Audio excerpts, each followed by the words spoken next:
Leave it to me. From now on, I will support him as his wife for the rest of my life.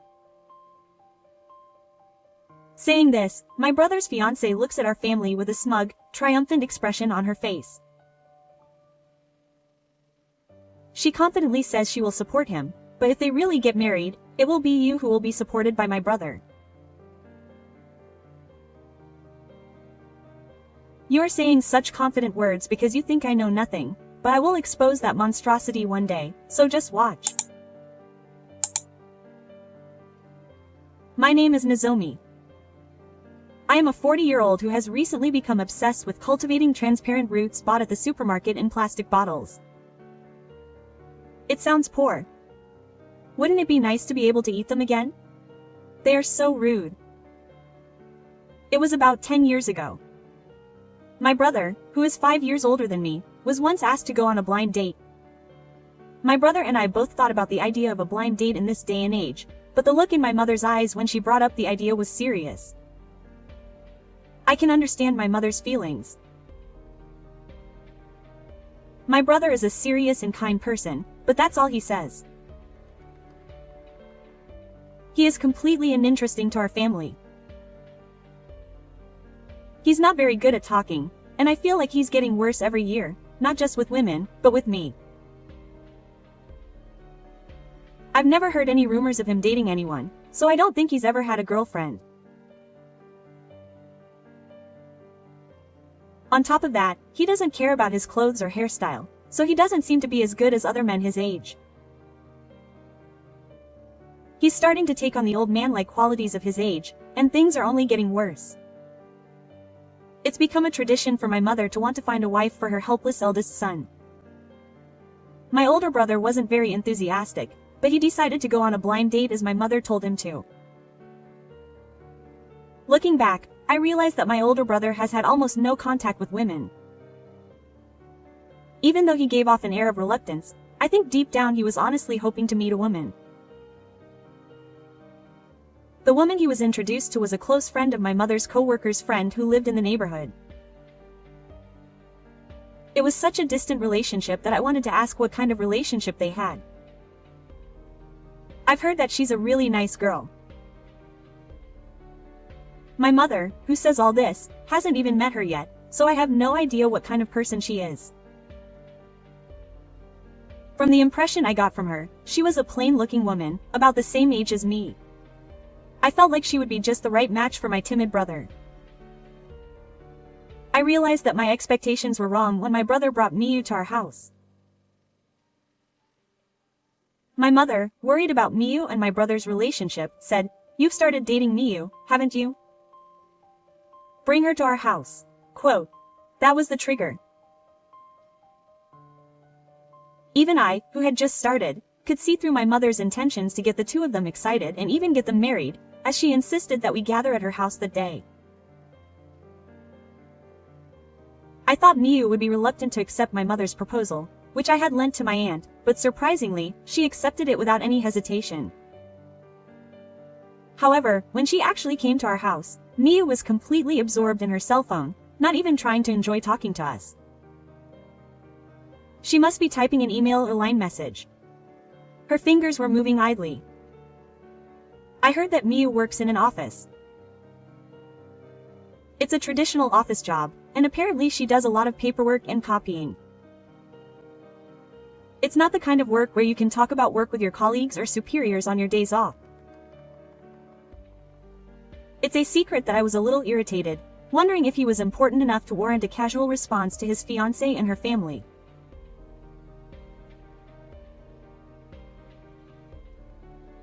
If my brother had confirmed her identity, my feelings would have been a little lower, but my brother seemed to be somewhat bossed around by Miyu and was always at her mercy, especially when Miyu talked about him, complaining that he was weak-willed and wanted him to be more manly. Well, that may be true, but wasn't it her who chose such a man as her partner? At least now, she was in front of her parents, so regardless of her true feelings, she couldn't help but think that she should respect her brother, who is a man. However, my parents didn't seem to mind at all, saying that, as they said, he was a weak-willed son, and that a strong woman like Miyu might be just right for him. Maybe I'm just small-minded. But I didn't feel any love in the way Miyu spoke, and sometimes my brother's gaze was cold, as if he were looking at something dirty.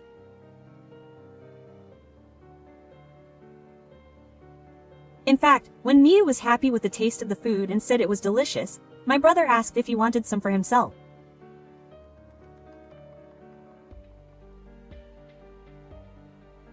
At that moment, Miyu made a genuinely disgusted face, and perhaps she noticed it herself, as she hurriedly re-emerged with a smile and replied, "Yes, I'm full."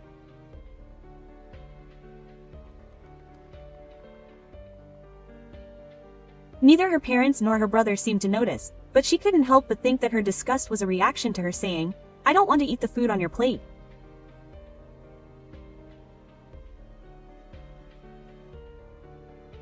On the way home, Miyu pushed her brother away when he casually tried to hold her hand, and it seemed more like she was looking down on him than being affectionate and bossy, but as his sister, she couldn't be sure. I don't see the two of them together on a daily basis, and Miyu might be the type of person who's embarrassed to show affection in public. But she couldn't help but worry about whether she would really be okay marrying that person. She asked her brother if he was truly happy, but he just said yes, looking a little embarrassed. Knowing her brother, he must have noticed that Miyu had noticed him.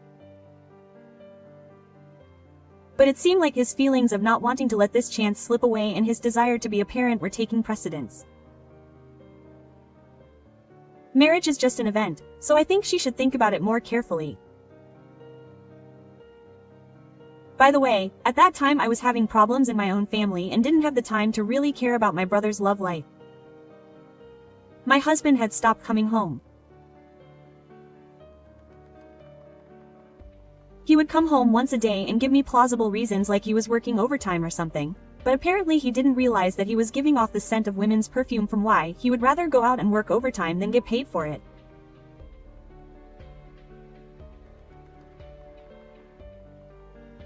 I didn't want to lose either, so I was planning to get all the evidence and show it to my husband. So honestly, I decided to leave my brother's affairs to him.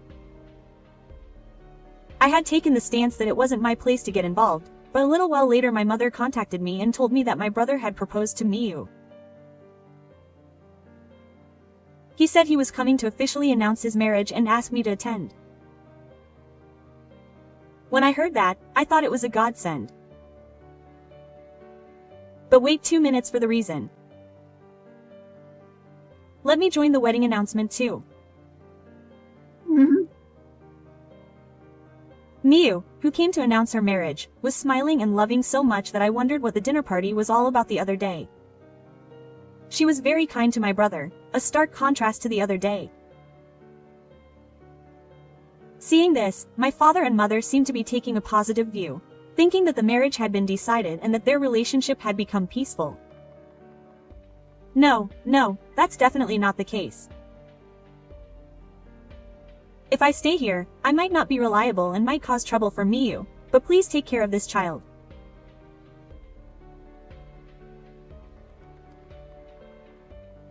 My mother laughed and said, "Of course," to which Miyu replied, "My father is a kind son to a bird, but he lacks manliness." He laughed and said, "If you have any problems, just tell me."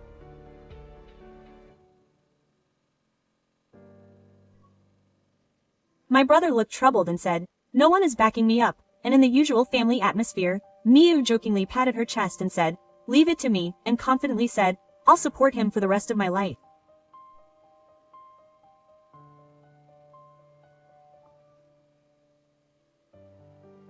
My parents laughed and said, "That's reliable," and my brother smiled and drew his head with a troubled look on his face, saying, "That's what I should be saying."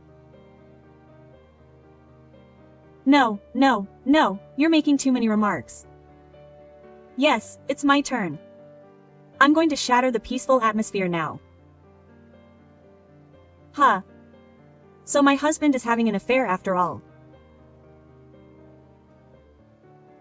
At my words, not only my parents but also my brother and Miyu looked at me with blank expressions. Nozomi-chan, what are you talking about? Miyu looked at me with a completely confused expression. It's not surprising that Miyu didn't notice. I haven't met my husband yet. My current last name is Tanaka, which is quite common. But it sounds familiar, doesn't it? At that moment, Miyu's face looked scary for a moment. However, Miyu blurted out that she didn't understand what I was trying to say. Then look at this. This is my husband. With that, I presented a photo of my husband and Miyu that I had asked the renewal office to take on the table. In the photo, my husband and Miyu are coming out of a hotel with their hair all shaved. My parents turned pale and were confused, wondering what was going on, and my brother seemed completely out of it. I had been thinking that my husband might be cheating on me since he hadn't come home recently, so I asked them to investigate. The world is a small place. Who would have thought that the person he was having an affair with was my brother's fiancée? Miyu. Miyu's face turned pale as she listened to my sarcastic words. She couldn't seem to say anything, and just stared at the photo in silence. By the way, I talked to my husband about this yesterday. He said they met at a bar and it was a one-time thing. Is that so? Don't lie to me just once. I tried the same trick on my husband, but when I accused him of not coming home because he was at Miyu's place, he confessed that they were in a relationship. That's why he didn't attend today's wedding speech. Yes, my husband was actually working at the time of the dinner party, but he was supposed to attend this wedding speech with me. However, the day before, I confronted him about cheating, so he decided not to. Miyu groaned at that. My brother asked me if it was true, with a look on his face as if the world was ending. It's true, brother. Wake up. This woman is the kind of woman who would go out and play around with a man she met at a bar, even though she knew he had a ring on his finger.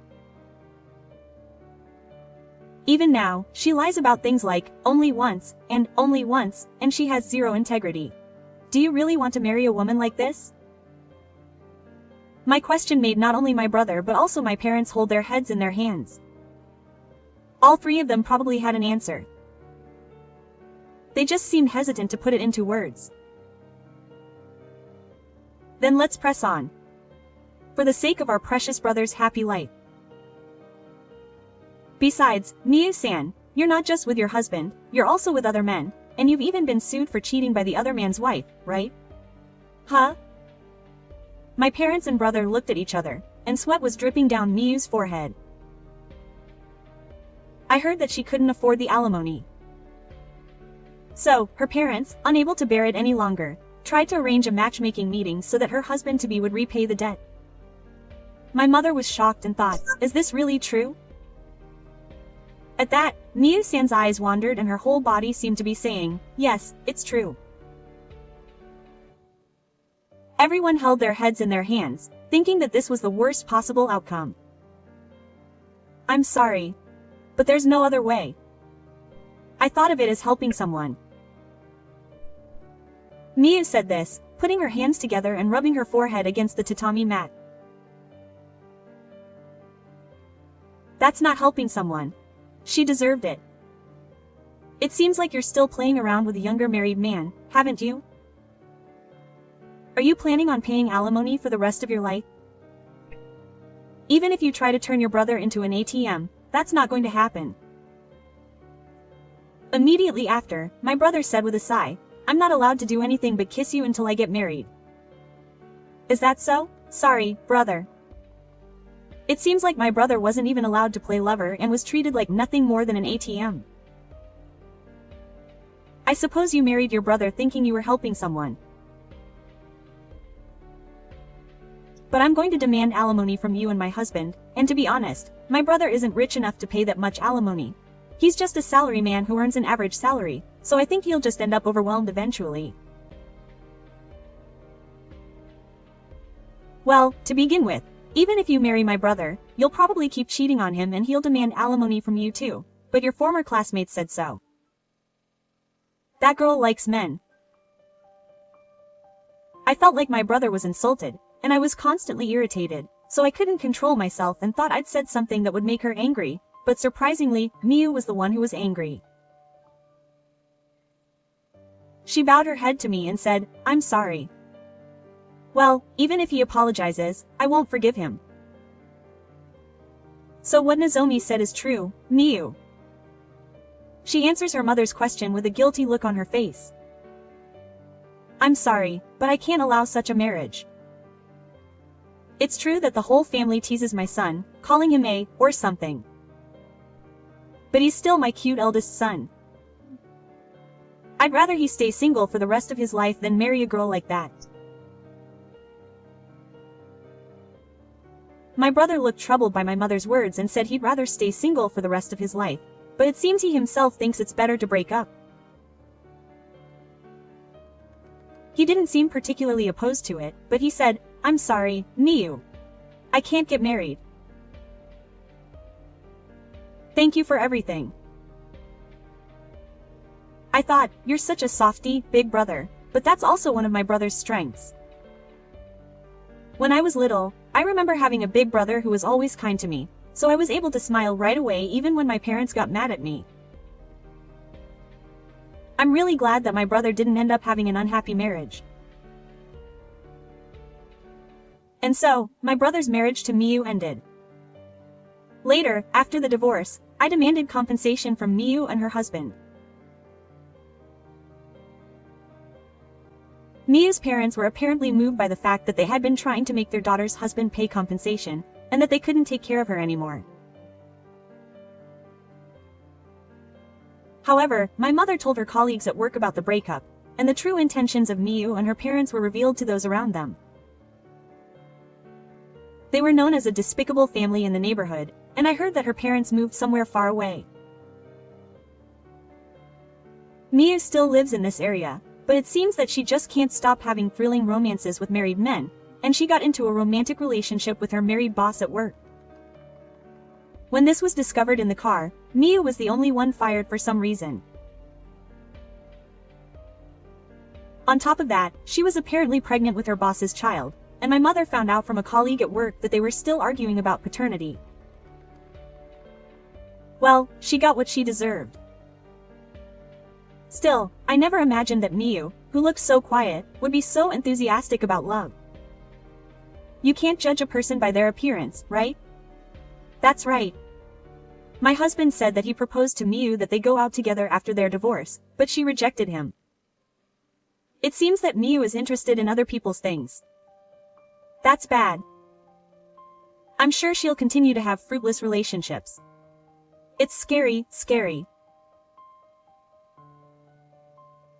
Later, my brother also became unusually proactive after that incident and started going to matchmaking parties frequently. It took him a while, but he married a woman 3 years his junior. The woman he married is quite large and a little chubby, but she has a mysterious aura that exudes a healing quality. She's a kind and gentle girl who's perfect for my brother, and I wanted her to be Kariri's older sister from the moment I first met her.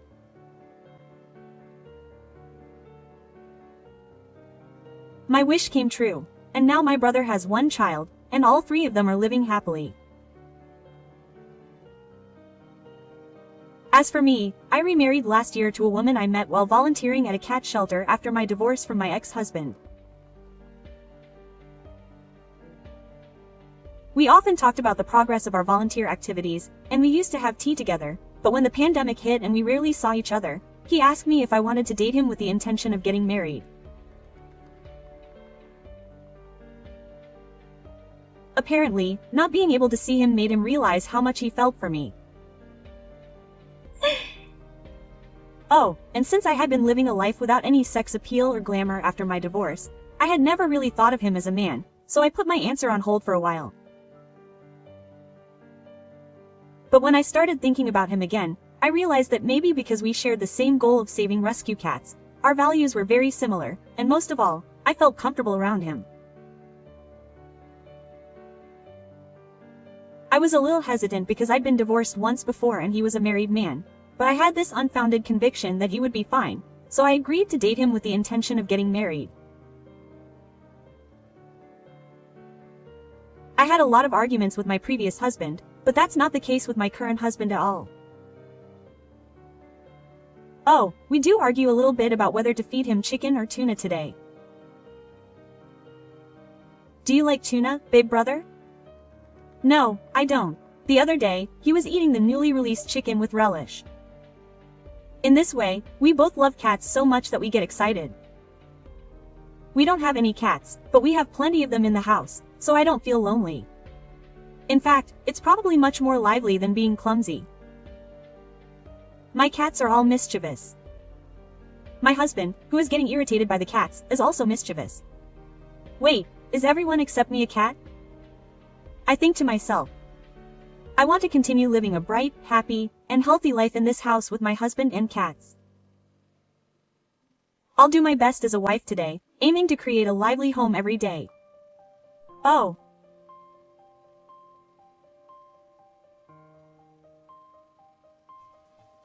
Yeah.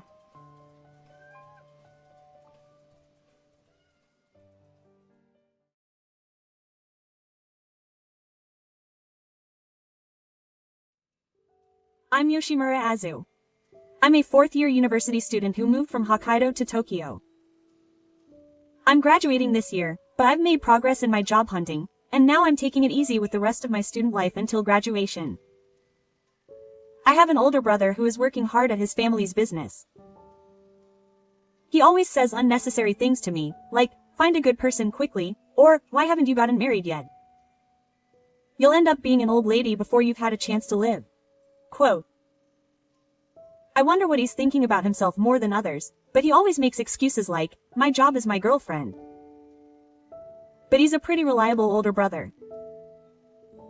My parents are busy with the family business with my older brother, but he's already past his 60s, so he's devoted to supporting my older brother. My older brother is getting married. His partner is Shio, 27 years old. He works for a major company in Tokyo. He met his older brother in a hobby club for listed companies during his university days. They were in a long-distance relationship, but they managed to get married. Her father is an executive at a famous company. His family seems to be a very talented family. I live in Tokyo, so when my older brother came here, he introduced me to his girlfriend. This is my younger sister Azusa. She's beautiful, unlike me, her older brother. But she's strong-willed and doesn't have a boyfriend yet. My older brother always jokes around. Hey, brother. Oh, this is my younger sister Azusa. I'm not as strong-willed as you say. Nice to meet you. My brother introduced me in a casual way, so I greeted him like this too. You two get along well. I'm an only child, so I'm jealous. She smiled at me. But soon I'll be your stepmother. I'm so happy to think that I'll have a better sister than such a terrible brother. It was a strange first meeting. Shiori is the daughter of an elite family, but she doesn't have that kind of attitude at all and is a very nice person. To be honest, she's too good for my brother. And she introduced me to her parents. Since we're in Tokyo, my older brother couldn't make it, so I was the only one to meet her. Her father is a big company executive, as you'd expect. She has a dignified and elegant personality, and a bit of an intimidating presence. Her mother has a refined look that never fades with a smile. I thought she looked a bit like Shiori. The dinner party with Shiori's family was at a first-class sushi restaurant with a Michelin star. I was late to the party and I was having a hard time eating, so her mother and girlfriend served me various things. Her father asked me this as if they had noticed me. Azu-san, you don't seem to be very used to this kind of restaurant. Ah, yes. I lived in my hometown until I entered university, so I only ate ramen and yakitori. I answered a little nervously. From now on, there will be more opportunities like this, so you should get used to it. Our family always uses restaurants like this. I was a little surprised to hear her say that it was a family that I don't usually have the chance to hear, and I was a little worried about her condescending attitude. Dad, that's rude to say. Azu-san, you're still a student. It's not surprising that you don't know about this kind of restaurant. Shio-san helps me out. That's right. We don't always eat such high-class food, do we? Besides, your favorite food isn't salted squid. Mom was also on my side. Well, if it's salted squid, my hometown is Hokkaido, so there's some delicious stuff there. I'll ask my brother to send it to me next time. That's nice. That's good, Dad. Well, if it's delicious, I'd like to try it. Dad became a little quieter after being scolded by Mom. The dinner party continued to Nagoya. I heard that your parents are farmers, but Dad asked Shiori as if it just occurred to him. He's working hard even though he's overworked. He has a personality that's not inferior to a man in the city, and he's a very nice person. Oh, they're so in love. Mom and Dad are quite close. But Dad is a little different. Is it okay for someone to be a farmer who is overworked? Doesn't Shiori have any trouble with that? Of course it's hard work, but they say that it's not like the old days of manual work, but it's become a lot more mechanized, right? Shiori argues. That's only for large-scale farms. What about your parents' house? Do they have things like a Tagama station and a combine harvester? Now I have a question for you. We don't have a talkie or a combine, but we're still poor farmers in the countryside. Dad is pretty intense. Well, we're not struggling financially, but I admit that we're in the countryside because we get sick sometimes, but don't push yourself too hard. From the perspective of our family, you seem to be a very poor family. Dad, that's rude to say. Shiori groans, but Dad continues. I just don't want to make you unhappy. If you know that you'll have financial difficulties as a wife, I won't approve of this marriage. You should marry someone who is suitable for the family. Shiori is so rude that she's a loser. What are you talking about? Azu-san is right in front of me, and I'm embarrassed. Mom cuts in, trying to belittle Dad and Shiori-san. Azu-san and Shiori, go have tea together. I'll scold Khan. Mom urges me, and I go out with Shiori-san. I'm sorry. You don't have to worry about Dad saying something rude. I'm sure your father is sad to see Shiori-san getting married. Thank you for saying that. Ori-san laughed a little. Soon, the date of the wedding between my brother and Shio-san was decided, and the ceremony was to be held in Hokkaido. Shiori-san is the advanced team because she has a lot of preparations to make. And my brother ordered me to bring my parents. Of course, my brother will cover the expenses. Make the best presentation you like. He said there is no need to worry about money. So I came up with a plan. However, my father assumes that my parents are poor farmers in the countryside, and he says that he will prepare the travel expenses and hotel himself, so don't overdo it. My brother is telling me to make the best presentation. Of course, he will cover the expenses, so there is no need to worry. I will pay for it as a gift. Even if it is the best presentation, the level of poor people is limited, and elites like us will not be satisfied. I'm sure we will be crammed into a narrow seat on a cheap flight anyway. It will only be a nuisance if we are guided to a cheap guest house. If I have to go through that, I will prepare it myself. That's not true. Angered by his baseless condescension, I flatly denied it. But my father didn't change. He told me not to push myself too hard. Farmers who don't have the opportunity these days are too poor to even talk about. I want to skip the wedding. My father continued without looking at me. Then, only my husband and I will attend the wedding. I can't let my relatives see a disastrous ceremony. We plan to redo the fatigue garden. We will show them a luxurious fatigue garden worthy of our family.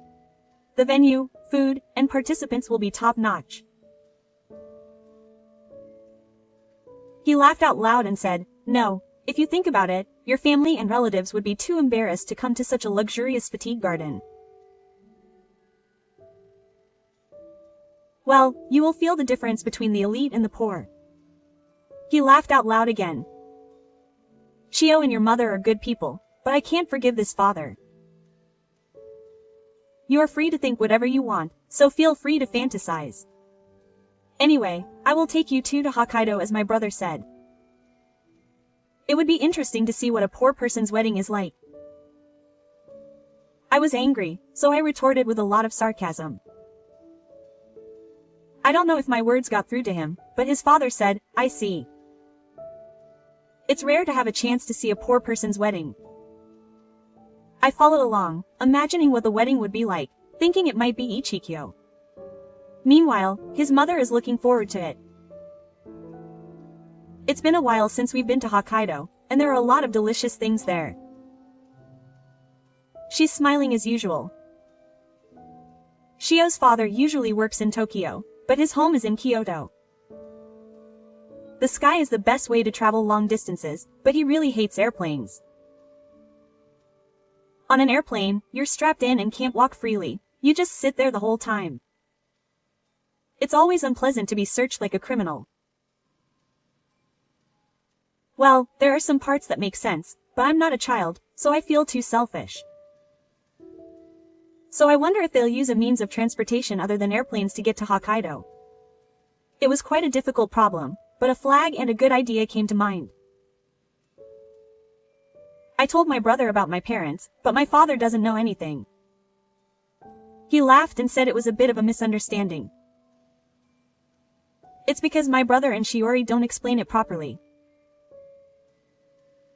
I guess it can't be helped, since you're just misunderstanding it. But you should have listened to that story. I was really angry too. I'm sorry. Well, I'll send you lots of your favorite butter sandwiches, so cheer up and guide the two of you safely. Then I'll do my best.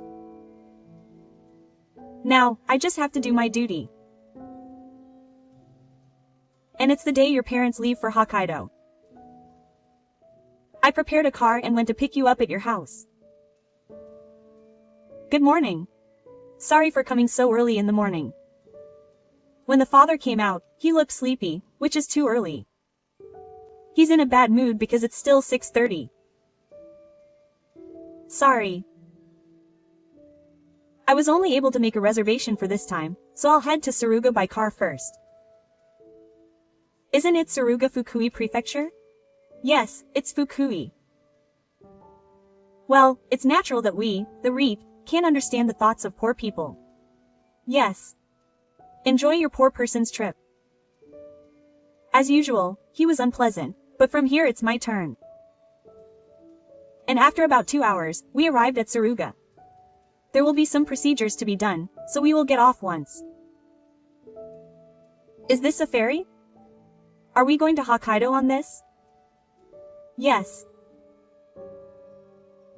Since you wanted a vehicle other than an airplane, we prepared this for you. But a ferry? Are you really trying to make us small fry? Dad shook his head and said, "No way. No, it's a top-class suite. Of course, we've prepared some particularly luxurious meals. We also have the super luxury Daiginjo alcohol." I see. Well, let's try it. I've always wanted to try a luxurious cruise. I'm happy. In contrast to Dad's anxious look, Mom is excited. I completed the formalities and we all tried it together. I'll show you the two of you to the suite. This is it. Please enjoy your stay. It's pretty luxurious. It doesn't feel like you're on a ship. It even has a balcony.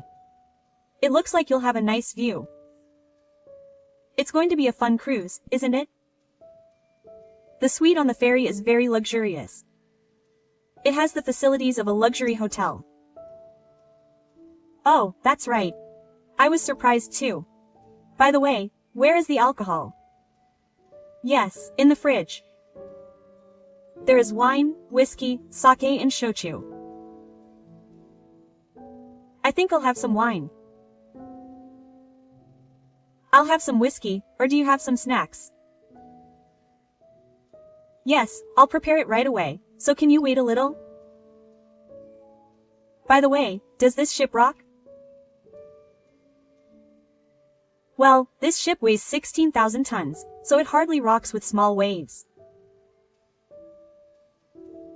But, when it goes out into the world, the waves get rough, so I think it will rock quite a bit. It's a rocking kind of thing. I see. In that case, I guess it'll be okay. Dad doesn't like planes or ships. Also, this ship is scheduled to arrive at Makame tomorrow evening. After that, we will take you to a nearby hotel. The wedding is the day after tomorrow, so please take it easy. So you'll be on the sea for a day and a half? Yes. A cruise is something to spend elegantly. Please enjoy yourself. Yes, thank you. I'll take you up on your offer. While my father looked a little anxious, my mother smiled. I will join you in another room. Please let me know if you need anything. Here is the room number. I handed him the note. We will be leaving soon. Please enjoy your voyage. I left the tweet room and headed to my room. The ship soon set sail, and we went out to the outline and increased our speed. When I went out onto the deck, the smell of salt enveloped my whole body. The weather was fine and it looked like it would be a peaceful voyage. I remembered a phrase I had heard somewhere before. Even though I am a weather saint, I am good at waves. Suddenly I noticed my mother. When I asked her what was wrong, she said she had drunk a little too much and wanted to get some fresh air outside, and she was breathing heavily and saying it felt good. Is your father with you? Oh, he seems to have gotten seasick and fell asleep. Oh no. I wonder if that uneasy body movement was a sign of seasickness. But since she asked for transportation other than by plane, I shouldn't complain. Well, that must be a worry, I replied politely. It was now, but I was still crying. Well, I guess he got his revenge for saying such rude things to you. We both looked at each other and laughed. After that, we prepared a sumptuous meal, but Dad could only eat porridge, so Mom and I enjoyed it, including that. Then, about 30 hours after leaving Suga, the ferry arrived in front of Tomako. Dad was so worn out from being shaken around for a whole day and a half that he couldn't walk and had to use a wheelchair. Thank you for your hard work. We've already arrived, so it's okay. Please get some rest on land tonight. When I said that, I should have taken a plane. The ship was already grinding and we entered the hotel early, muttering weakly. And it was the day of the wedding. Dad seemed to have recovered a lot since the day had passed. But he was embarrassed about the group yesterday, so he wouldn't look me in the face. Now, I'll take you from this hotel to the wedding venue by car. It will take about 2 hours, so you can sleep for a while. The countryside is so far away after all. Dad muttered. Well, it's Hokkaido, after all. It seems like people in the mainland appreciate the size of Hokkaido. Dad seemed to get annoyed by my remark. I know that. Hokkaido is big. It would take more than a month to do a proper tour. Well, 2 hours later, we arrived at the wedding hotel. The two of you were fast asleep in the car. We arrived at the venue. Please get out. Dad woke up and checked the surroundings. He said he could see the lake. I'm sure this is the hotel where the summit was held. Dad was gazing at the towering huge building with bated breath. Oh, what a nice place. Dad, you said you wanted to stay in a place like this someday. Mom is still going at her own pace. We got ready and headed to the chapel where the wedding was to be held. Shiori-san was really beautiful with her veil on, and I was so happy. In comparison, my brother's tuxedo looked so cramped that I laughed. Dad looked around restlessly. Mom is smiling and greeting the people around her. The ceremony ended without a hitch, but the main event, the fatigue garden, is yet to come. We wait in the waiting room until the groom and father are ready. Dad is pale for some reason and is drawing a wedding dress. Mom is smiling. There are a lot of foreigners. Oh, they're dressed like Arabian people. Just like Mom said, my brother has connections all over the world, and today he is inviting poor guests from more than 20 countries. I also know some foreigners, so I go to greet them. Dad froze in front of a famous foreigner. Eventually, it seems that the preparations are over and we head to the venue. I took Dad's hand, who was frozen, and led him inside. Now, it's time. The Fatigue Garden is a very luxurious venue. There are probably close to 200 guests. There are more than 20 large circular tables. We are relatives, so we sit at the end near the entrance. We could see the faces of the guests coming in one after another. Yes. Dad was the first to speak up. He must have spotted a celebrity among the guests. Mom looked happy. That person is not the king of the show. I'm sure that person over there was a baseball player. This one is an actor. That one is a famous model. I don't know about the foreigners, but they are all great people. She clapped her hands in joy. That's right. My brother is farming, but he also produces livestock. He also produces racetracks. There are no horses, but there are plenty of big tractors and loaders around. The customers are famous Arab billionaires and royal families who are the owners of the racetrack, as well as famous models and teachers in the country. The horses that my brother produced have been very successful in domestic races. Recently, they have also participated in overseas races and have achieved high success rates. The new bloody battle that combines overseas excellence has become popular, and famous overseas owners are coming to buy them. In the world of horse racing, our ranch's name is a super famous brand that everyone knows. We also have senior officials from the Ministry of Agriculture, Forestry and Fisheries and members of Parliament who come to visit us. It seems that many people recognize the father's face, and his mouth was open and his eyes were rolling around. The mother seemed to be having a lot of fun. She said that she wondered if I could get an autograph. When everyone was seated, the father finally seemed to calm down. He muttered to his mother that he should go home. But the mother couldn't understand the situation and tilted her head, saying that the fatigue garden was just beginning. Because she assumed that people who could invite such visitors were poor. There's no way she would break down like this. The father looked like he was about to get up and leave. I put my hand on the father's shoulder and said, "The fatigue garden will start soon. This is your precious daughter's happy squad, and you have to receive a letter from your daughter at the end. Please sit properly and look carefully," I said with a smile. And the groom's entrance.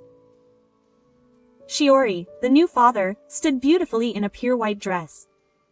"No, she's already a big sister." She smiled gently and answered the blessing of attention. During the luncheon, my father looked uncomfortable and kept his head down. But to those around him, it may have looked like a lonely father who is sending his daughter off to marry. After the luncheon, my father apologized to my brother. My brother did not accept or reject the apology, but continued to be the head. He had never made it an issue in the first place. My father wrote a large letter in front of the attendees of the luncheon. He had told his family that our family was a poor farming family, so he was greatly criticized by his relatives who found out about the luncheon. He was treated like a ripple by the prestigious family that he had been so proud of. But my mother still seemed fine, saying that she was glad that she had less troublesome relations with relatives. And she seems to like our family's ranch, and sometimes she comes to play by herself. My older sister takes care of the horses with my older brother and works abroad. She is fluent in English, so she is a good partner for my older brother. And 2 years have passed. I graduated from the Faculty of Agriculture at university and started working as a 10th ranked employee at my older brother's ranch. It's cold now. It's hard to keep the horses in good health, but when spring comes, lots of cute foals will be born. I can't help but smile when I imagine those foals growing up to be fine and competing in races all over the world. Seeing me like that, my brother says, "Are you only interested in horses and not planning on getting married? If you don't do it enough, you'll get tired of it." Quote. My sister, standing next to me, says, "Oh, that's not true. Azusa-chan is pretty popular, so if you bully her too much, she won't invite you to her wedding." Quote. She laughs and says that. In fact, I've only told my sister that I'm dating someone. The other person is my senior at university. My sister teases me, saying that he might propose to me around my birthday next year. But what about me? I'm sure I'll have a second baby next year. She hasn't told my brother yet, but she told me her secret. My brother and sister are full of happiness. They're a couple that I want to be like. My current enjoyment is dreaming about it someday and imagining all sorts of things.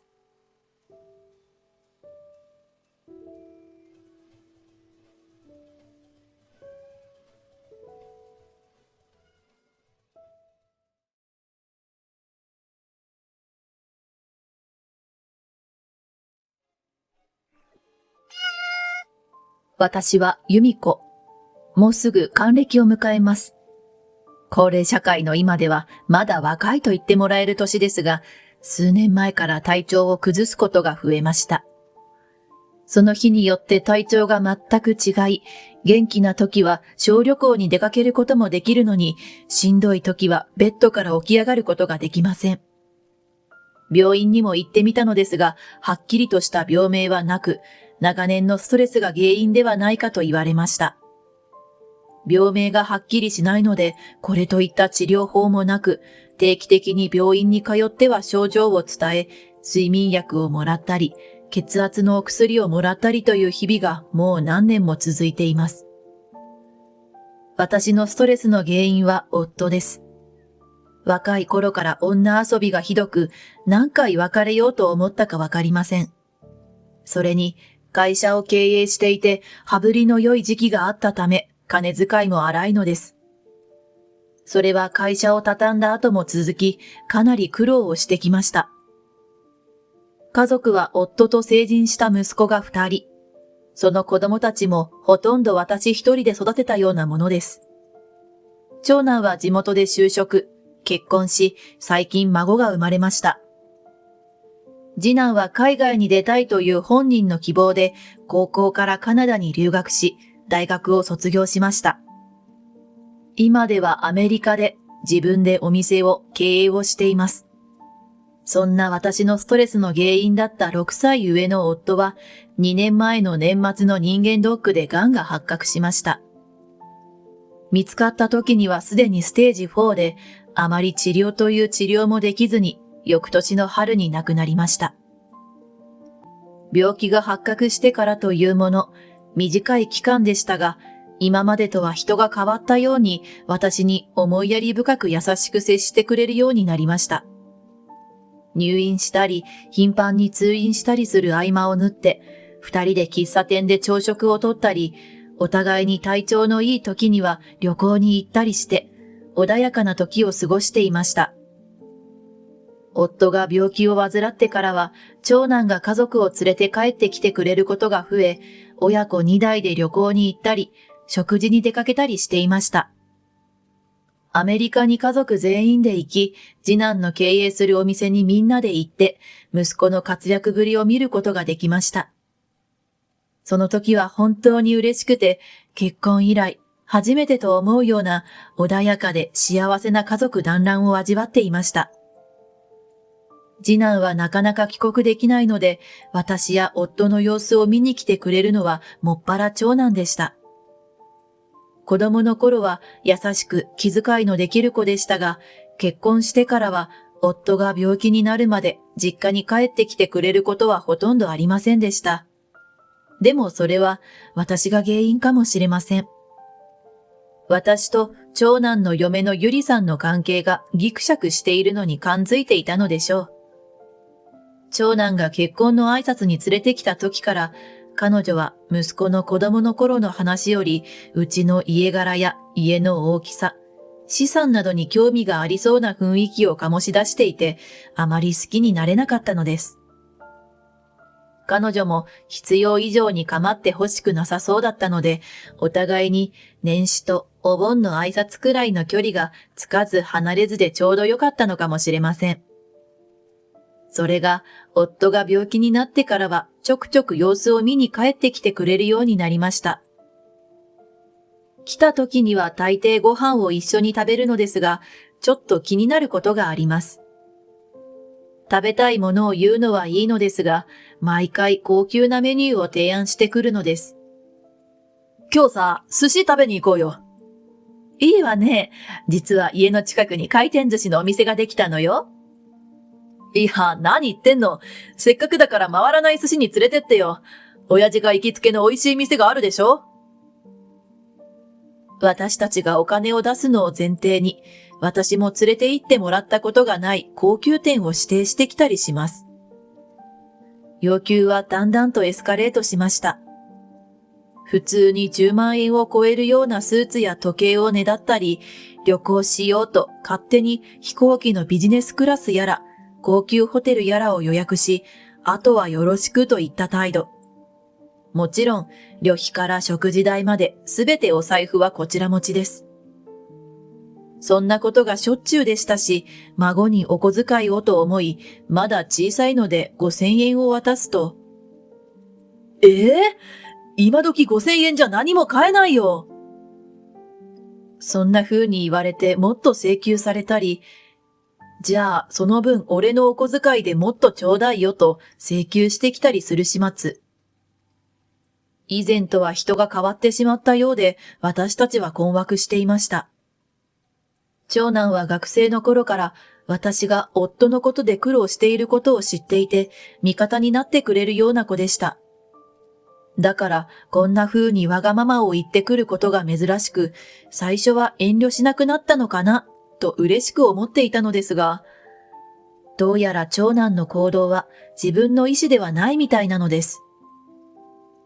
何かあるたびに嫁のゆりさんに確認しているようで、最近になって長男の様子が変わったのも嫁に指示されてのようでした。それでも孫を連れて帰ってきてくれるのだし、今は夫のこともあるから家族で仲違いしたくありません。悪く思いすぎるのはいけないと思っていたのですが、春に夫の体調が急変し、そのまま亡くなりました。なんとかお通夜やお葬式を執り行いましたが、終わった途端、私は体調を崩して寝込んでしまいました。バタバタとした中で睡眠もちゃんと取れていませんでした。最近は夫と二人の生活も悪いものじゃないと思えていたのに、急に一人になったことへの寂しさもあり、心身ともに参ってしまったのでしょう。それを聞いた嫁がお見舞いに来てくれたのですが、お母さん、どうですか？起き上がれないって？ああ、そうなのよ。気が抜けちゃったんだと思うわ。ごめんなさいね、面倒をかけて。いえいえ、全然ですよ。その分たっぷりいただきますから。お母さん、これからどうされるんですか？途中ゴニョゴニョ喋るから聞こえなかったけど。どうするって？だって、そんなにしょっちゅう体調悪くなるなら、お一人での生活心配ですよね。お父さんの遺産もあるんですよね。そういう施設を探されたらどうですか？私に施設に入れって言ってるの？突然の嫁のはっきりとした態度に心臓が速くなる。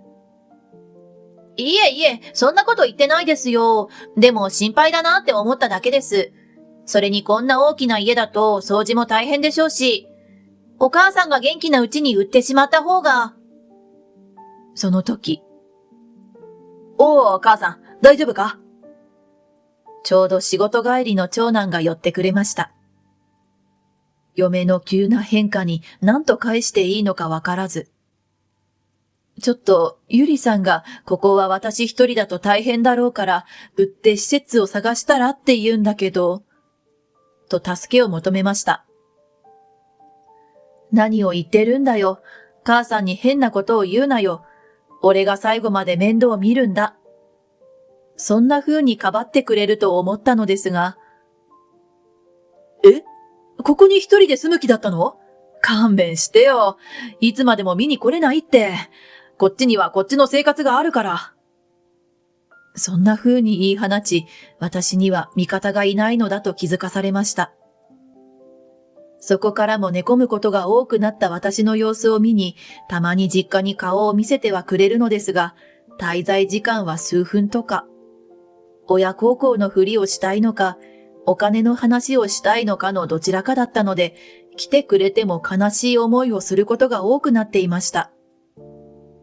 そんなある日のこと。その日はまた私の体調が悪く寝込んでいました。玄関のドアが開く音がして、来てくれたことは分かったのですが、しんどくて動けずにいました。すると、一度部屋に様子を見に来てくれた気配がしましたが、私が眠っていると思ったようで、すぐに出て行きました。その日は夫婦二人で来ていて、キッチンで冷蔵庫を開け、あれこれ持って帰れるものを探しているようです。そうしながら話している声がしんと静まり返った家の中に響きます。ねえ、遺産って入ったのよね？いや、よくわかんないけど、もう入ってるんじゃないの？でも、ほんと驚き。私たちにはあれっぽっちしか入らないなんて。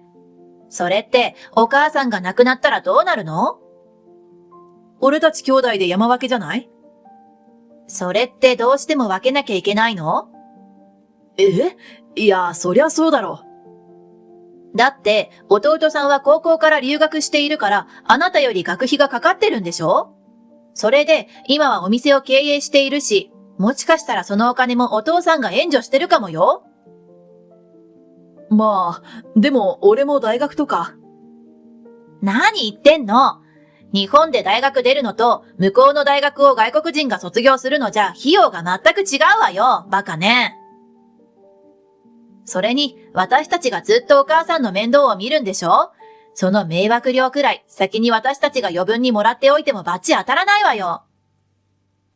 迷惑料？面倒なんて見てもらわなくても自分のことくらい自分でできるし、それに施設に入れって言ったじゃないの。面倒なんて見る気もないくせに。ねえ、あなた。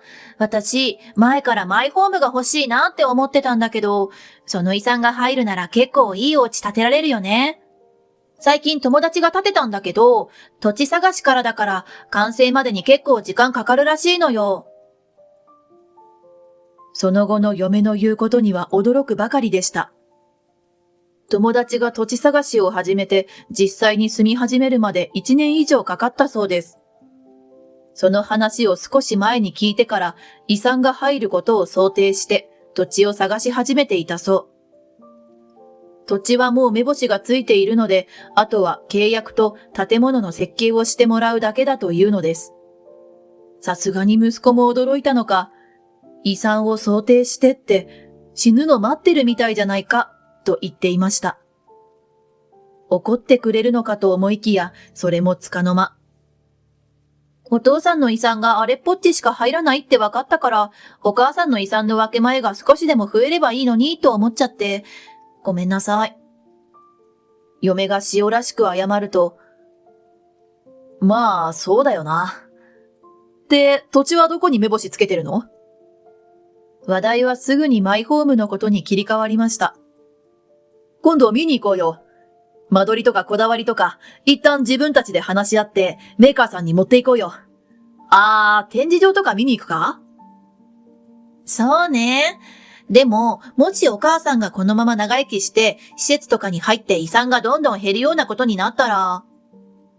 まあ、減ったとしても、俺らの取り分だけでも億近くは行くだろう。それに母さんもそんなに必要じゃないだろうし。俺たちが家建てるって言ったら出してくれるよ。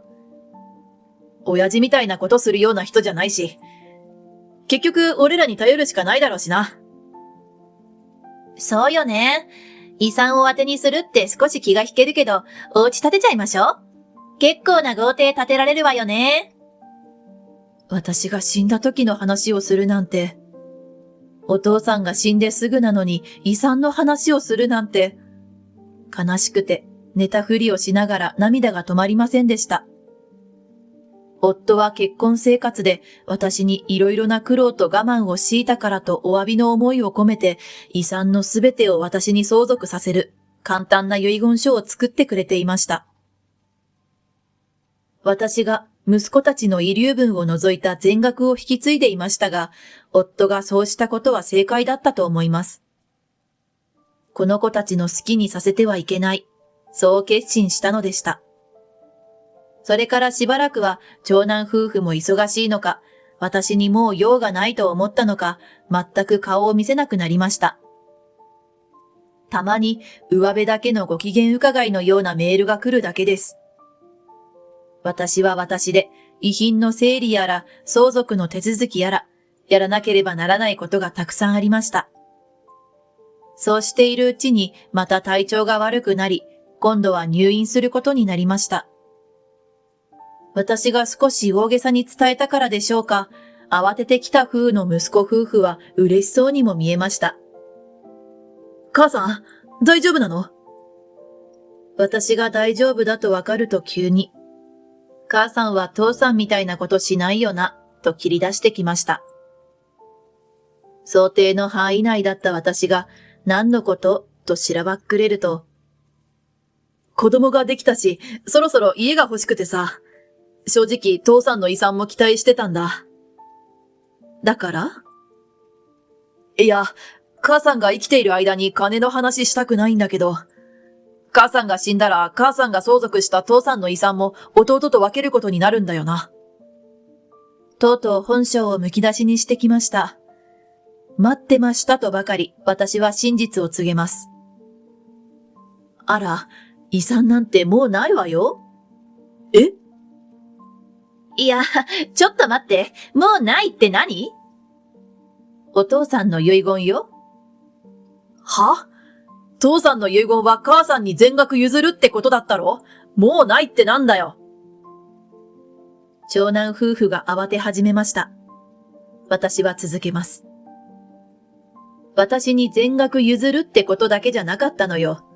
私に全額相続させて、私の好きに使いなさいってことだったの。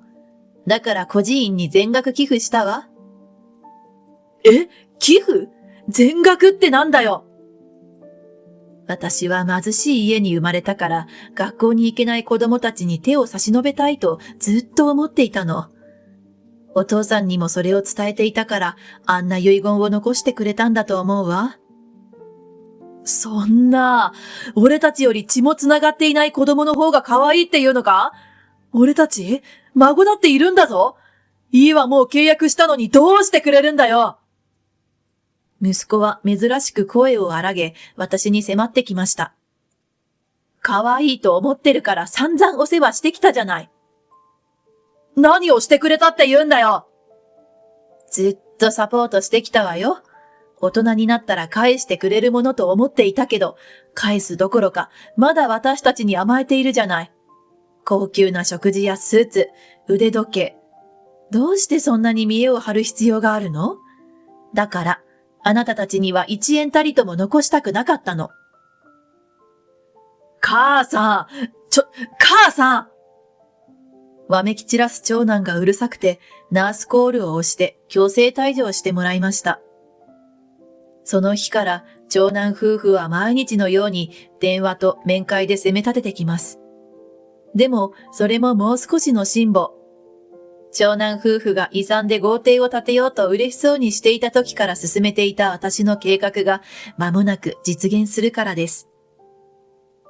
手を変え、品を変え、連絡を取ってくる二人の話を総合すると、結局、土地も家も契約してしまったらしいのです。それも身の丈に合わないような豪邸のようです。私たちに散々お金を使わせた挙句、遺産を当てにして家を建てるなんて。私のことをこんなに迷惑がって、可愛さ余って憎さ100倍とはこのことだと身をもって知りました。私の入院は1週間ほどでした。入院のせいで荷物の片付けが遅れてしまいましたが、自宅はすでに売却済みです。長年暮らしたこの家、本当はゆっくり片付けたいと思っていたのですが、新たな生活が待っているので、すべて処分してもらうことにしました。私は今、アメリカに向かう飛行機の中です。次男のお店がうまくいっているので、永住権が取れたそうです。だから、こっちに来てのんびり暮らしなよと私を誘ってくれました。確かに次男は高校から留学していたので、学費は長男より多くかかったかもしれません。ですが、お店を出して経営が軌道に乗ってからは学費を返そうと、毎月送金してくれるようになっていました。最初は少額でしたが、今では結構な額になっています。その貯金と自宅の売却金で、次男が住むサンディエゴに小さな家を買ってのんびり暮らそうと思っていました。湿気が多くジメジメした日本におさらばし、からりとした太陽の下でおおらかに暮らす。こんな長年の夢がとうとう叶いました。しばらく生活するとストレスが取れ、気候も体に合っているのか、長年苦しんでいた体の不調も感じることがなくなりました。長男夫婦のことを聞いた次男は、二人とは距離を取るようになったようです。ローンが払えず、お金の喧嘩が絶えない二人は、建てたばかりの自宅を売却し、離婚に向けて話が進んでいると風の便りで聞きました。私のことをお荷物のように扱った二人のことは何とも思わないけど、たった一人の孫は宝物です。だから孫の名義で口座を作り、毎月少しずつでも入金していこうと思っています。そのためにも私はまだまだ元気で頑張らなくちゃ。第二の人生のスタートね。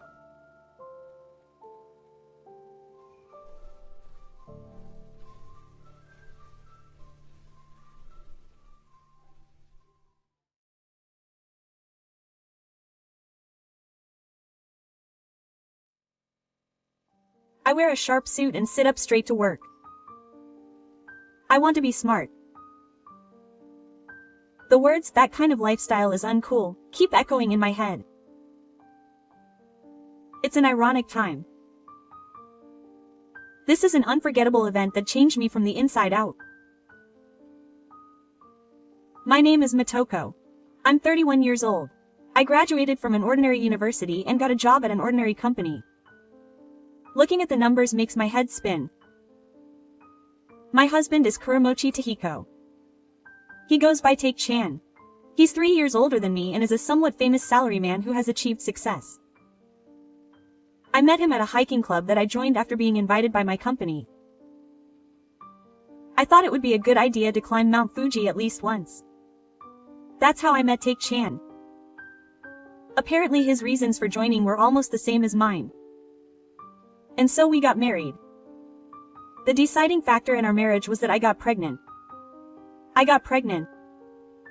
It's not that unusual these days, but we were so busy that we hadn't been able to properly introduce him to my parents, so we rushed through a grand wedding ceremony. My husband's parents didn't look too happy, but they seemed to be looking forward to seeing their baby's face. I'm currently 4 months pregnant.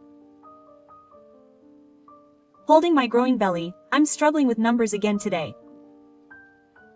I graduated from the Faculty of Business Administration, but lately my eyes have been hurting so much.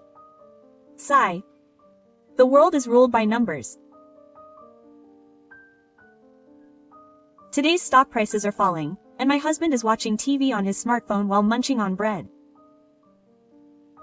This is what I see in the morning at my house. I currently live in my husband's apartment. It's a 2K apartment in Tokyo. It's quite spacious, so it's just right for the two of us, and the view is great, so I like it here. I was surprised to hear that my husband's parents are paying for it. He's quite the rich kid. He apparently went to Y University. It's a bit strange for me, who only went to an ordinary university. My husband is the oldest of 3 siblings, with a younger brother and sister, and his father is apparently a CEO of some company. It seems like they're from an elite family. I don't really know his younger brother and sister.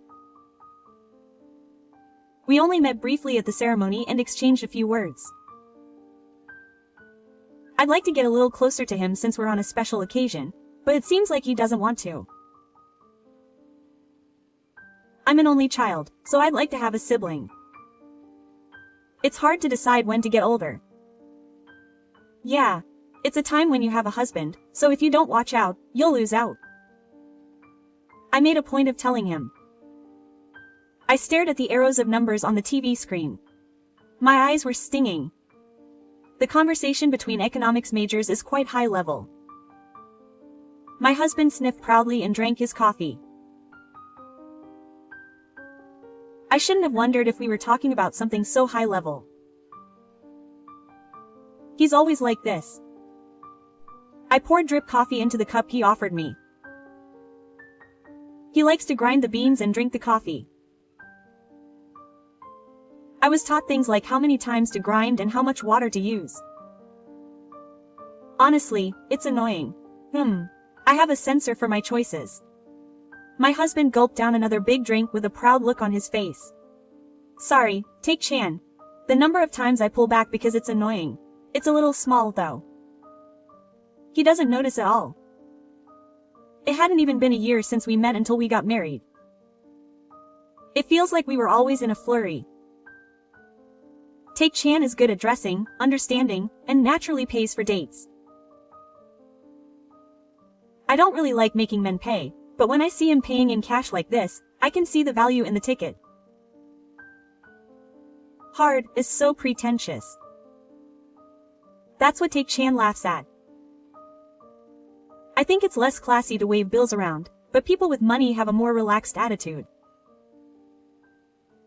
I was a little disappointed when I found out that my parents were rich, but he's proud of having graduated from Y University, and he tends to talk about his academic background whenever he talks.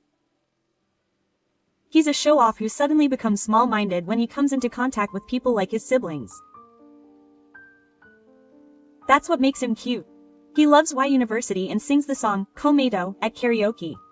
Once at the beginning and once at the end.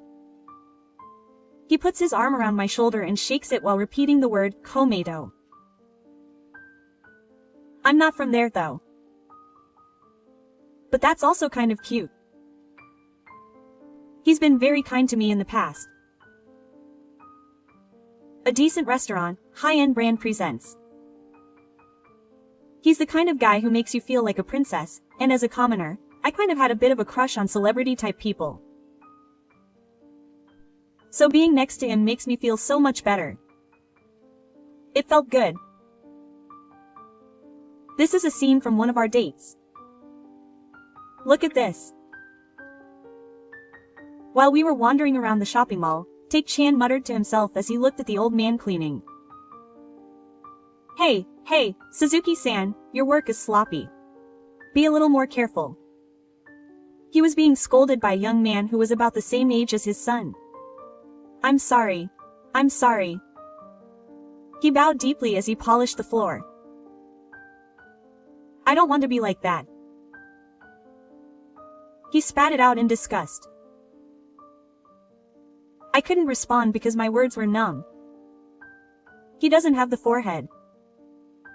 An old man who can only do that kind of work. I never really paid much attention to it. It's a job that someone has to do, and everyone has their own circumstances that make them do it. I chose my workplace, but it's not a job I want to do. I want to be smart. That kind of life is uncool. His profile, with his chest out and his nose snorting, was sharp. I thought he was cool, but at the same time, I felt a sense of unease.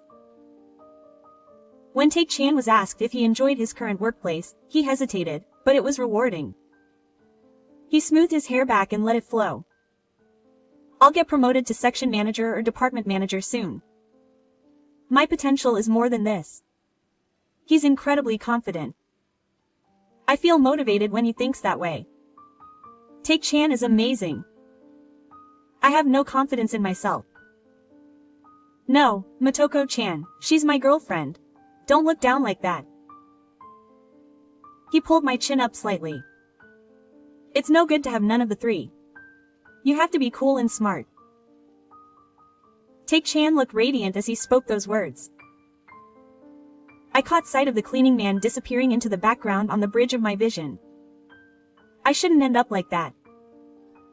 That's how I felt at the time. It happened a week before I found out I was pregnant. Preparations for the wedding began in a hurry, and for the time being, we moved into Tae-chan's spacious lot. He said he would move to a new house once the child was born. I think this would be fine, but Tae-chan insists on raising the child in a more spacious space. My parents were surprised by the sudden news of my marriage, but they were more relaxed about the pregnancy. My parents had a hard time having children. I myself am an only child. My father smiled, saying it would save him a lot of work. My father and mother are gardeners and work part-time to support the family.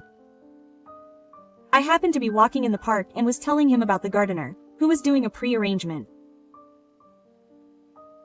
He said, "Wow, he's a gardener," and looked at the garden from a distance. His gardening skills were impressive, as he neatly cut the branches. That's right.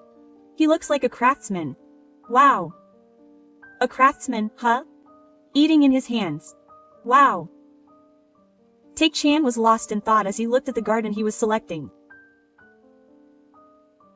Oh, I thought it was sticking out a little, but he cut the branch there with a snap. A magnificent garden was completed. Wow, said Tae-chan. That's right, we said, smiling at each other. And so I had another chance to introduce him to my parents. Since Toki had been unwell, we had only met at the ceremony. We drove through the residential area outside in Tae-chan's car. The winding, narrow lot. I could tell he was getting irritated. I'm sorry. We finally arrived at my family home in an ordinary downtown area. It was a small house. No matter how you look at it, it was simple and quiet, and it was a house you could find anywhere. It was a district that gave off a Showa-era vibe, and it had been 30 years. Oh, was 30 years ago the Heisei era? My father's light truck was loaded into the cart. Tae-chan got out of the car and looked up at our house. It felt a little strange. When I walked through the front door and said, "I'm home," my mother greeted me. "Oh my, welcome back. It's been a long time, Tahiko-san." "It's been a long time," she said, barely a word. "What was it?" "You've been acting strange since earlier." And then my father greeted me. "Welcome," he said with a smile, his dark skin. It seems that the mood has deepened even further. "It's a request. I'm sorry I couldn't entertain you much." "It's nothing." I go to my mother while watching my father and Take-chan greet each other. A sweet aroma wafts faintly from the kitchen. Was this the reason my mother was so excited? How wonderful. I used to eat this a lot in the past. My mother's homemade apple pie. It's very delicious even though it's so busy. I'll make coffee now. I help, but my mother is also efficient. The preparation is done quickly, and there are enough cups of coffee with shiny black surfaces for everyone. I worked hard. It's been a while. My mother's apple pie. Seriously, Take-chan doesn't follow the conversations between family members. He sits at the dining table, staring intently at the apple pie, and doesn't look back. What's been going on? He takes a bite of the apple pie. Yeah. Is this what mom's cooking tastes like? I feel like I'm back in elementary school. But he still won't pick up a fork. He doesn't even take a sip of his coffee. I wonder if he doesn't really like this kind of thing. My mother looks at Take-chan's face. That can't be right. He eats sweets a lot too. What's wrong, you know? No, I'm kind of taken aback, and his expression starts to cloud over. What are you talking about? Excuse me, but your father is a master craftsman, right? Did he go to some kind of school? The moment I hear Take-chan say that, I sense something unpleasant in the air. No, my father's acquaintance is a master craftsman, and I trained there. My father doesn't talk much about himself. My mother says he trained there for about 10 years. He studied diligently and acquired various qualifications. The only thing he doesn't have is a construction management qualification. He got a job at his current company, and a while later he met my mother. I hear it was quite a romantic encounter, but the two of them refuse to tell me because they don't want to waste it. Well, I'm not really interested in my parents' romance. So, right after graduating from high school? I only graduated from junior high school. My father, who was like a grandfather to me, passed away early, and my father, who had just graduated from junior high school, and my father's older brother, who had just graduated from high school, started working. Apparently, my father's mother was often sick at the time. There was no one who could earn money. Take-chan, who graduated from junior high school and has never been seen before, is in our family. This is a bad turn of events. He's the kind of person who is always fussy about academic background and such. I don't think he's going to make such unreasonable accusations about my parents. My mother, sitting next to my father, began to talk about her career, but it seemed like he was no longer listening. I still haven't touched the coffee or apple pie. I feel bad. I'm sorry. I'll be home for a bit today. So, Take-chan got up, and the family looked at each other in surprise. Hey, wait a minute. I hurriedly followed after Take-chan. As he ran through the front door at a speed that seemed like he was running away, I finally grabbed his arm. What's wrong? The front door closed behind Jeepitan. He took a moment to catch his breath and looked up at the house again. This house is second-hand. This is a shikuya. He used to live in an apartment. There was no emotion in his expression as he slowly looked at me. If there was, it was a light-hearted start. Is this what they call a cold stare? Let's get a divorce. Actually, I want a divorce. Yes. I gasped at his sudden words. My husband's expression was serious. He said it with a more serious and smirking face than usual. I'm sorry. I can't live with Moto-chan anymore. I'm being taken away by him. What's wrong all of a sudden? Are you serious about getting a divorce? I'm serious. I can't live with Moto-chan. My head is a mess. What is this guy suddenly saying? Dad only graduated from junior high school, right? That's true, but if Moto graduated from college, it'll definitely be passed down to the children. Hannah, what are you talking about? Are you serious? I am. Because the baby in my belly is definitely an idiot. I can't love a child like that. It's beyond despair. This guy is serious. My head is starting to hurt. My eyes are a little dizzy and my feet are starting to wobble. Hey, think about it logically. What do you mean by common sense? It's hereditary. Personality, looks, and even degenerate traits are hereditary. My father and I look alike. Moko-chan has her mother. Then my child will definitely inherit the idiot who dropped out of junior high school. What's with that mysterious theory? I can't believe it. Furthermore, we're poor. Even our coffee was instant. I only drink drip coffee.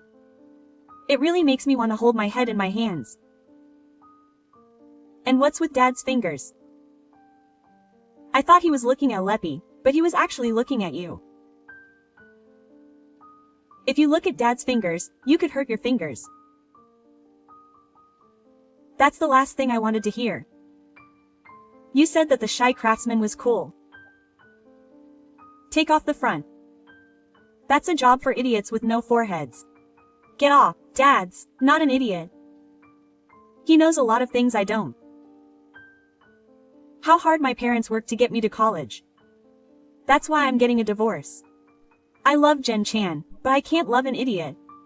His words, spoken with such a serious face, made my veins feel like they were going to burst. No, they were already a little burst. The simmering heat of magma in my stomach was released with a deep sigh from the bottom of my stomach. I felt incredibly weak. Yes, I understand. Let's get a divorce. Upon hearing my words, my husband, Moto Takehiko, Motokuzu, waved goodbye with the brightest smile he could muster and left. What was with that smile? It was unbelievable. I couldn't bring myself to ride in the same car.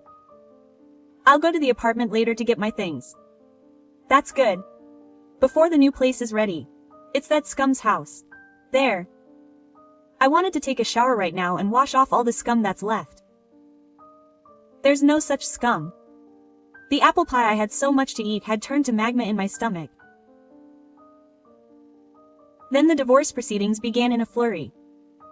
We got divorced when I was 2 months pregnant and 4 months pregnant. I felt so helpless that I started to doubt humanity.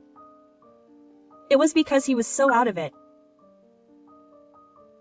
No, I think this guy is special, but he cleverly hid the reason from my parents.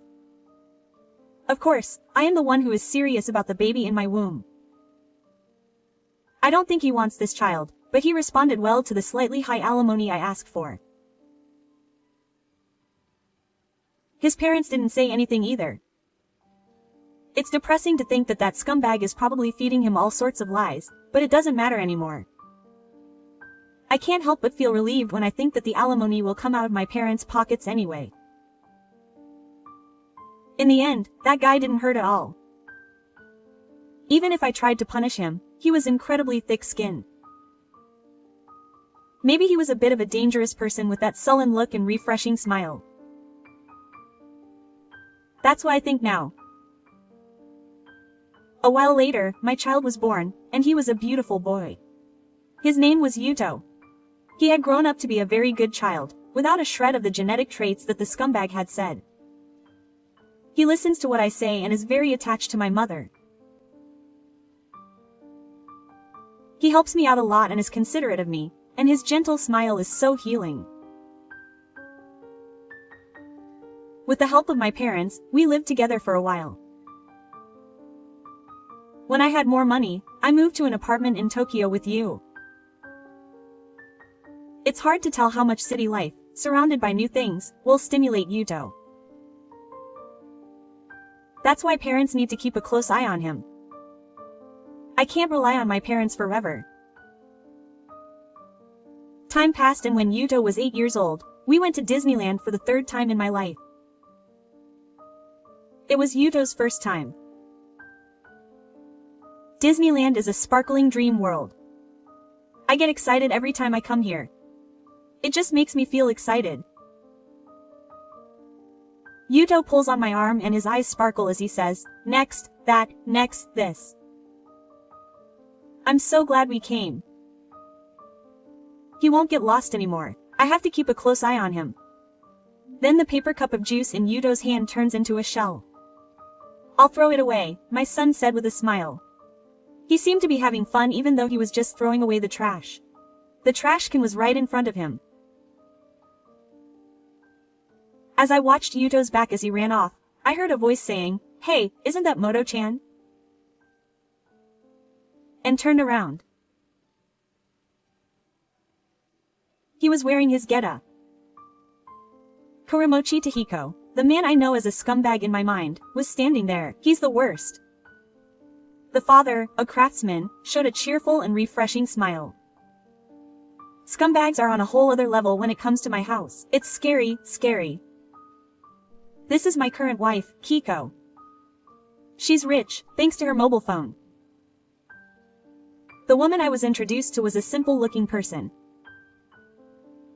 However, she was dressed very elegantly and her demeanor exuded a sense of cleanliness.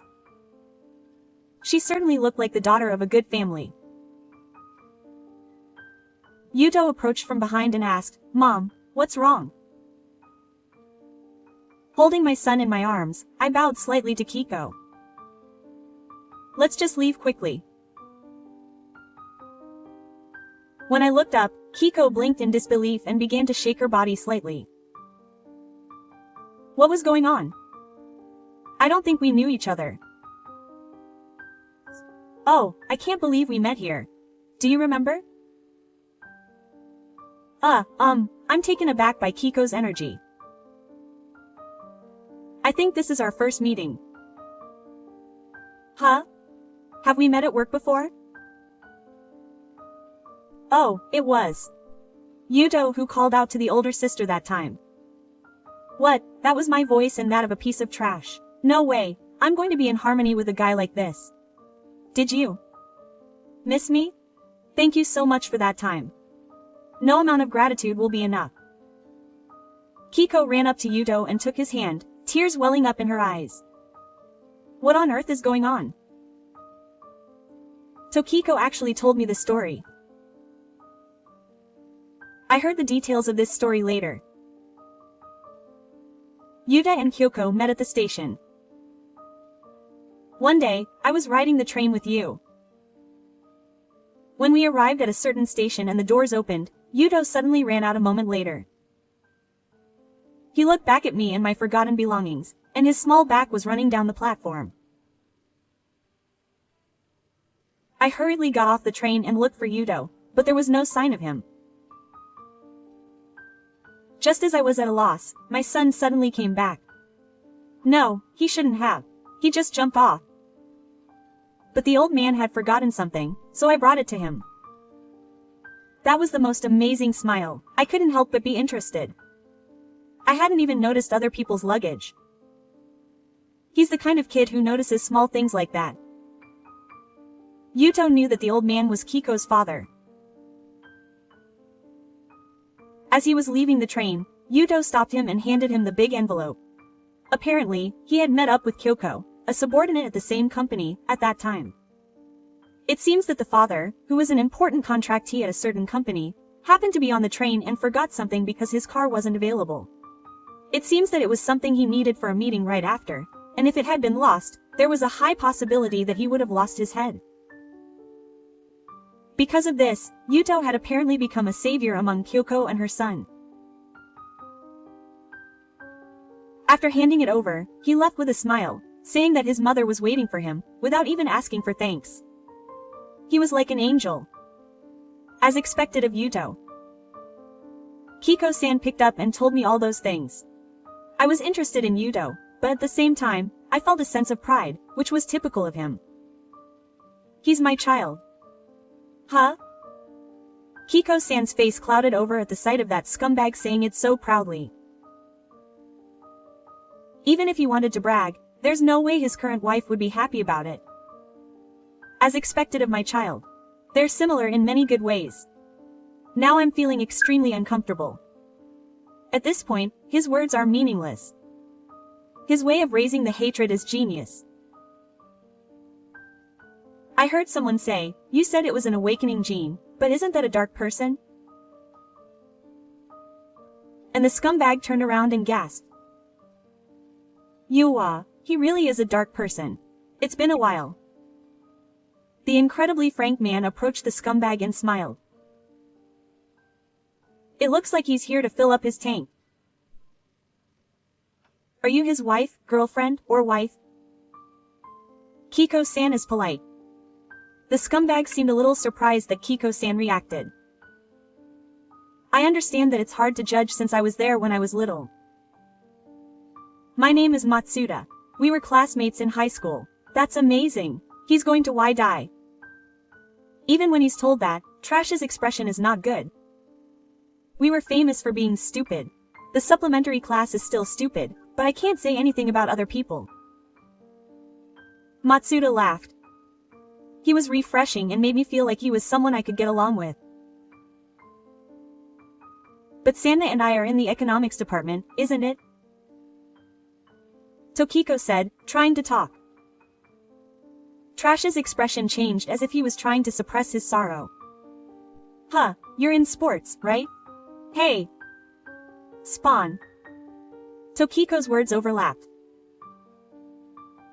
Speaking of sports, it's a department that's said to be relatively easy to get into.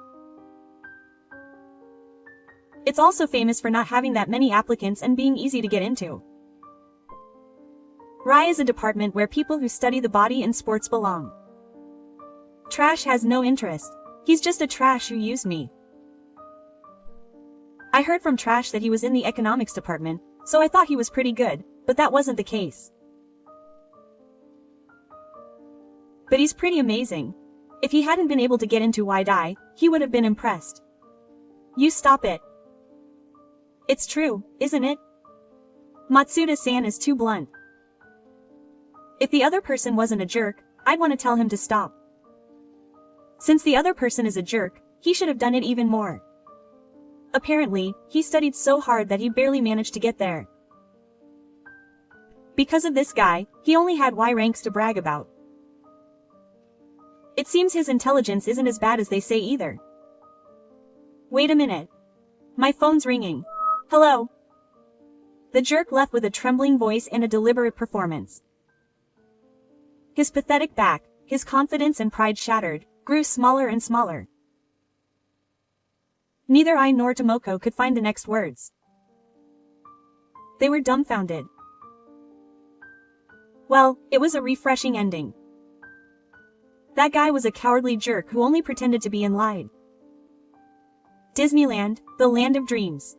Maybe the jerk had finally woken up from his dream. Later, Dankiko-san and her father invited Yuto and me to dinner as a thank you. It was a very luxurious full-course French meal, but the taste was refreshing. But Yuto was enjoying the food with sparkling eyes and the atmosphere of the meal. I have to make sure to nurture this child's sensitivity. And the end of Kazuku Motahiko. This time, all the lies were exposed. Not only did Kiko hear directly the reason for my divorce, but her father was also furious. To be honest, that Zip wasn't that kind of guy. Of course, Kiko got divorced. Kiko's father, who had become the president, decided to terminate the contract with the company where Kuzu worked. This happened to Kuzu's father, in other words, his ex-father-in-law. Kuzu, who was originally incompetent, was a source of worry for his ex-father-in-law as well. It seems that he intended to train Kuzu over time, and he had her join his friend's company, but Kuzu remained a piece of trash no matter how many years passed. Kuzu was fired from the company after being accused of touching his ex-father-in-law's Gekurin and Kiko's father's Gekurin. And when he was moved, his financial support was stopped, and he now lives in a small apartment. Matsuda, who has resumed contact with him, says that he is attacked a lot every time they meet. He says that it is his grandmother's fault that he is a total loser. Apparently she was just a kind, simple country grandmother. On the other hand, his grandfather was a man who succeeded in business with just one machine. That was the reason why he was so obsessed with awakening genetics. He was moved and stopped being 4 years old. His good younger brother and sister were his enemies. He was a man who blamed everything on others and had no ambition and only had an inferiority complex. But you can't blame others for his personality. It was good until he worked hard and got into the Y class. Things didn't go well after that. Now that scumbag is apparently relying on Matsuda and diligently doing cleaning-like jobs that he doesn't want to do. There really is a problem. A mutation. He was a bit of a dangerous person after all. Tokiko and I became good friends. Kyoko, who is 1 year younger than him, looks up to me like an older sister. It's complicated. Tokiko is a bit naive and careless, so I can't take my eyes off her. She won't get lost. I have to look after her. My feelings had changed, and I started working hard. First, Yuto said he wanted to become a craftsman. It's a child's dream. There are many things that change along the way, but Yuto and I are proud of our work. That hasn't changed either. And then, when I was out with Kyoko, he said to the man directing traffic, "Thank you for your hard work." That was just one example. I was surprised. My father had told me that any job is respectable, so I should approach it with due consideration. He did just that. He's a real lady. That's right. There's no such thing as a cool job. When I say that, people who work hard are cool. Dad said, "Yeah." Tahiko couldn't help but laugh. I don't think there's anything more ironic than that. So I wonder what a real loser is doing now. I guess it all comes down to how you raise people. I'm grateful to my parents. I have to get through it on my own. Being cool doesn't matter. I have to steadily improve myself. Yuto cuts through the bond he received from his father, imitating a master craftsman. The sight of his son like that is truly dazzling. He is someone he wants to protect more than just his appearance. His weakness is sealed away, as his eyes are drawn to numbers. He believes that it is not numbers but bonds that rule the world. He becomes deeply engrossed in the thought.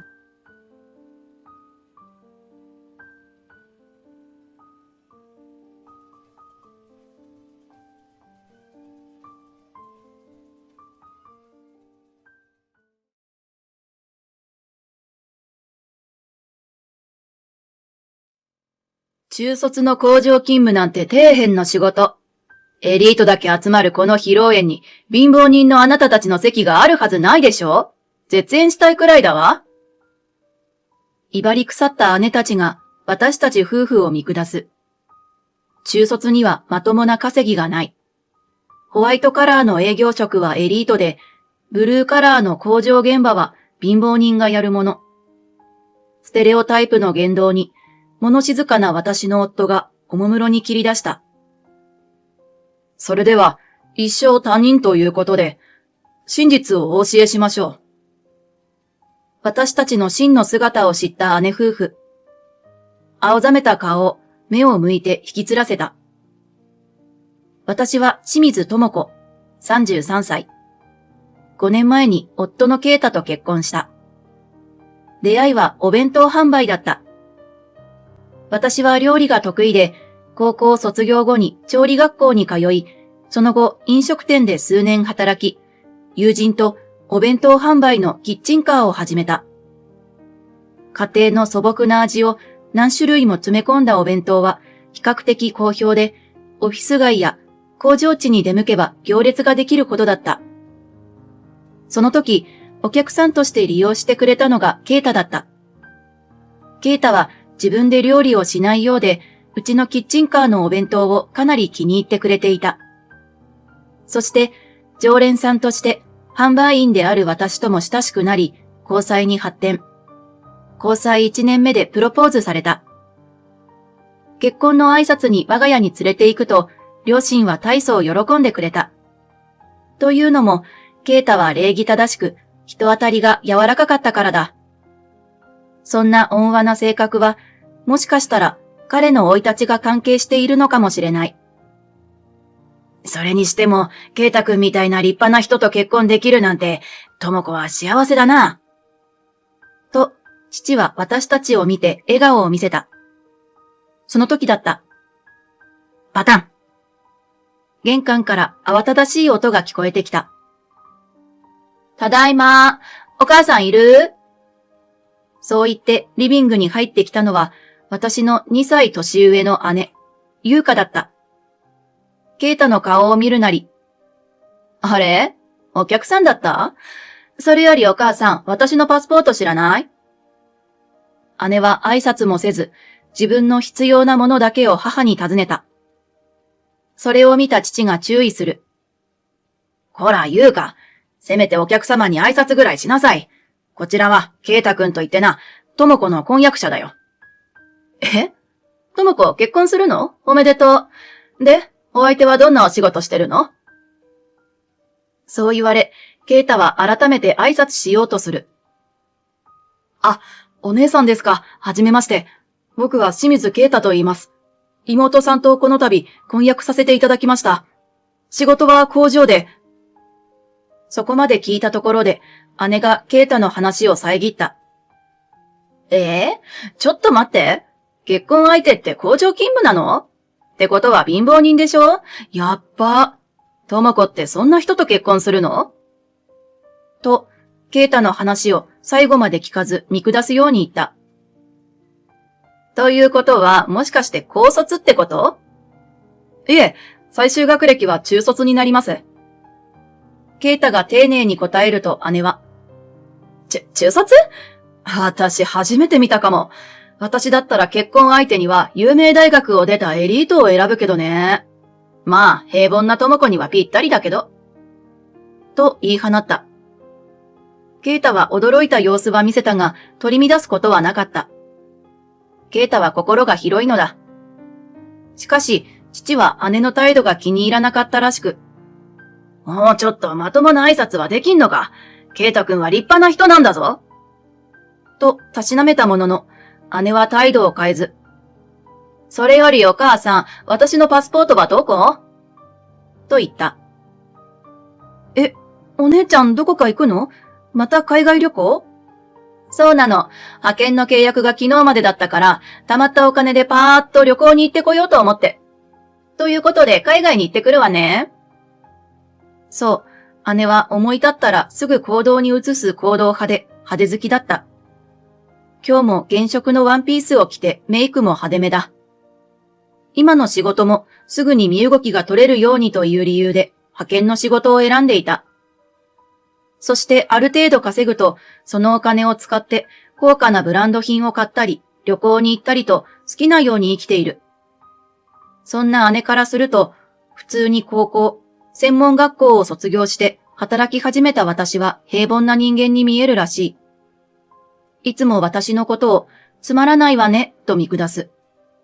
そして今回も私だけでなく、婚約者のケイタまでも工場勤務だと聞いて見下してきた。しかしケイタは姉に対して一切怒らなかった。そして私たちは1年後に無事に結婚式を挙げた。私は結婚を機にキッチンカーの仕事を辞め、夫のサポートに専念することに決めた。結婚式当日は晴天に恵まれ、親族や知人、友人に祝福してもらい、とても嬉しかった。しかし、その場に姉の姿はなかった。実はまたもや海外旅行に行っていたのだ。もちろん、私たちはあらかじめ式の日取りを伝えていたし、姉も家族だから来てくれるものと思っていた。しかし、姉は家族に内緒で勝手に海外旅行に行ってしまった。後から理由を聞くと、だって工場勤務の男との結婚でしょ？結婚式って独身女性にとっては出会いの場じゃない？なのに、あなたたちの式に参加したって貧乏人ばかりでしょ？いい男なんているはずないし、ご祝儀ももったいないじゃない。それなら海外に行ってイケメンを捕まえた方がマシだわ。つまり、自分の理想の相手探しができず、さらにご祝儀を出したくないという理由で、イケメンを見つけられる可能性がある海外に行こうと思ったようだ。知人や友人から、お姉さんはどうしたの？と聞かれるたびに答えに困り、仕方なく、体調不良で、と答えておいた。みんな気のいい人ばかりで、それは大変だね、お大事に、と声をかけてくれた。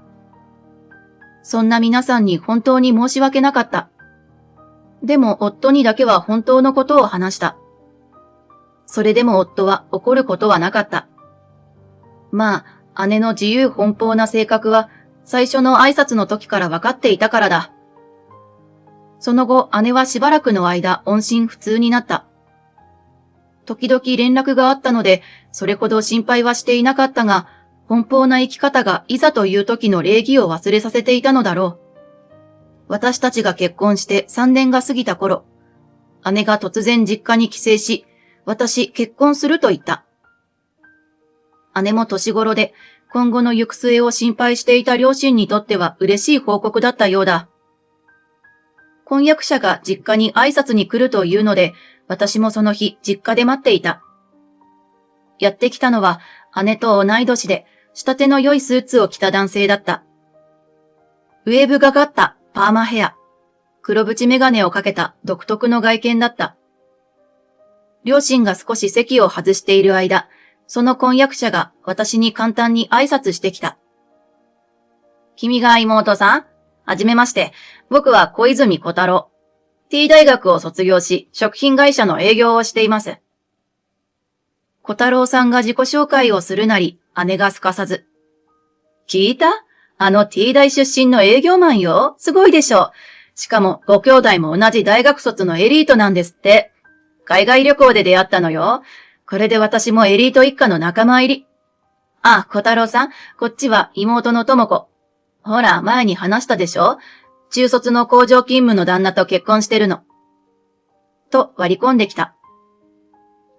旦那さんは？そう聞かれたので私が。今日は仕事です。いろいろと忙しいようで。と言うと姉が。貧乏暇なしって言うじゃない？妹の今日の服も地味だし、本当に大変よね。パートナーが中卒だと。と言った。派手なワンピースを着て、ネイルも派手にしている姉を見て、私は思わず。ちょっとお姉ちゃん、言い方がひどいじゃない。それに彼は貧乏人じゃないわ。と反論した。え？転職したの？まあ、工場勤務だとお金にならないもんね。姉は哀れむような目で見てきた。いや、転職はしていないけど。やっぱりね、中卒じゃエリート大卒と違って働き口が少ないものね。だから低賃金でも貧乏じゃないってこと？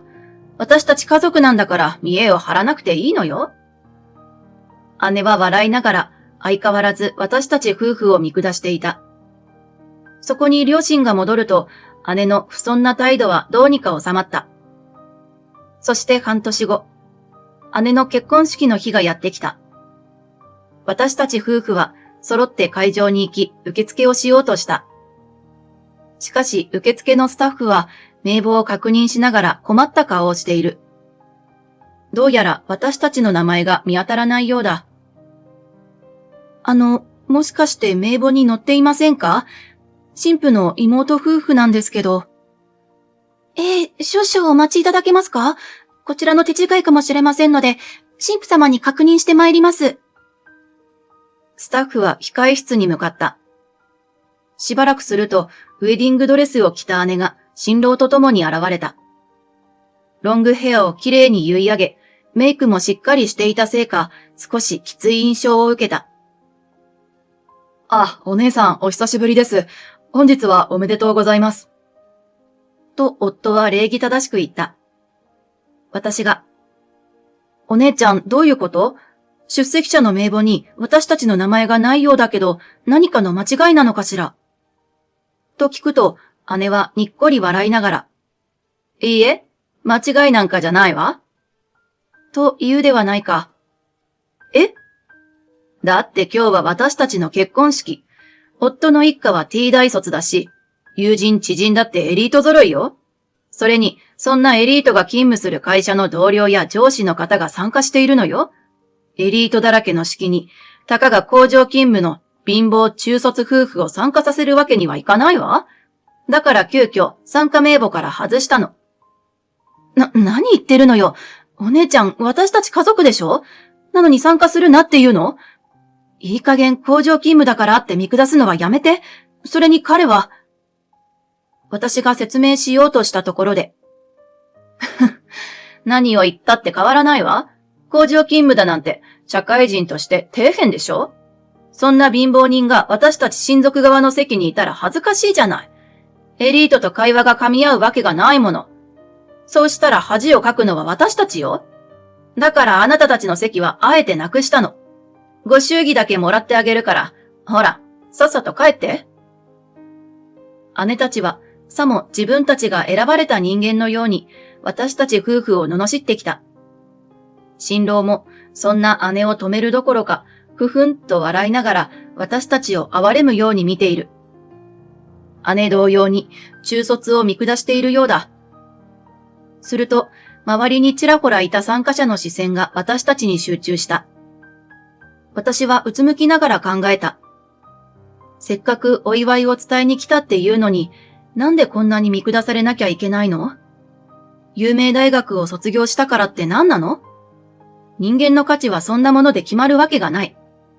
そもそも私たち夫婦が見下される理由なんてこれっぽっちもないのだから、きちんと教えてあげないと。私が覚悟を決めて夫の目を見ると、夫も私の意思を察したようだった。夫は姉夫婦を見渡しながら、我々はこの場にふさわしくないようなので帰ろうか？と言った。私が、そうね。もうこんな扱いをされたら家族として付き合っていけないわよね。と答えると、夫も、そうだな。じゃあ一生他人ということでいいのかな？それを聞いた姉夫婦は、そうね。貧乏夫婦と家族なんかじゃない方がいいかもね。金貸してくれなんていつ言われるかわかんないしな。と、罵ってくる。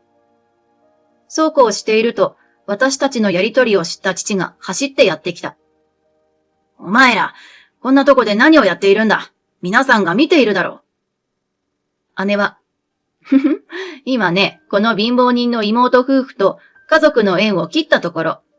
これで我が家に中卒の恥さらしはいなくなったわ。よかったでしょう、お父さん。と自慢げだ。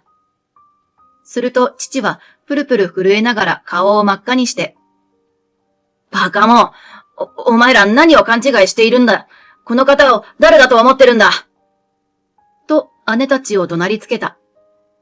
は？あの清水食品の社長だぞ。社長？智子の夫が？でも工場に勤めてるって。姉たちの頭の上にハテナが飛び交っているようだ。T 大学を出た新郎も、この事態が飲み込めないようでポカンとした顔をしている。確かに私の職場は工場です。内勤職が勤務するビルは別にあるのですが、いつでも品質チェックができるよう、毎日現場に通っているんです。はぁ？そう。実は私の夫は食品会社の社長だ。私も結婚前は社長とは気づかなかった。社員にも出入りの業者にもフランクな態度で接していたからだ。しかし、その分社長の信頼は厚く、そんな夫が現場にいるから会社も成り立っているんだと今更ながらに思う。確か中卒だって聞いてたんだけど、あれは嘘だったの？顔面蒼白になった姉が口をパクパクしながら絞り出すように聞く。嘘なんかじゃありません。私の最終学歴は本当に中卒です。高校には通っていたんですが、高校3年の時に前の社長だった父が病気で亡くなりまして、母が社長を継いだのですが、自分も早く仕事を覚えなくてはいけないと思い、退学して現場仕事をするようになったんです。数年間工場勤務をして、それから工場長になり、結婚前に社長になりました。そう、実は夫は、社長といえど、社会人になってすぐに偉くなったわけではない。下積み時代が長いのだ。だからこそ、現場を熟知しており、社員から信頼されていると言えるだろう。そして若い時から社会人として働き、上の立場になったからこそ周りの人に寛容になれるのだ。じゃあ、智子たちは本当は貧乏じゃないってこと？いつも地味な格好をしていたくせに？姉はまだ私たちを貧乏人にしておきたいようだ。お姉ちゃん、見た目や学歴で人を判断するのは良くないわよ。私がそう言うと、姉は何も言い返せない。そして姉の横でずっと黙っていた新郎が、ふと思いついたように声を上げた。待てよ。清水食品って、確かうちの会社の親会社だったはず。そう言うと、彼の顔はみるみる青ざめた。白いタキシードに青い顔が乗っかったようで、まるでお化けのようだ。姉も慌て出した。ちょっと待ってよ。今日の参列者にあなたの会社の上司もたくさん呼んでいるわよね。姉がそう言った時だった。これは、清水社長じゃありませんか？そう言って一人の男性が私たちに近づいてきた。仕立てのいいスーツを着て、上品な雰囲気の50代ぐらいの男性だ。どうやらその男性は姉の旦那の上司のようだ。清水社長、今日はまたどうしてこちらに？妻の姉の結婚式に参列しようとしたのですが、工場勤務の中卒に席は用意していないと言われまして、だからお祝いの言葉だけ述べて帰ろうかと。そうでしたか。いやー困ったな。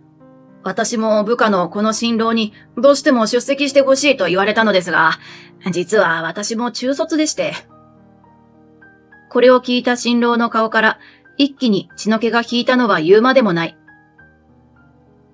私も帰らせていただこう。それに、私どもの会社も工場で働いてくれる社員がいるから成り立っているんだ。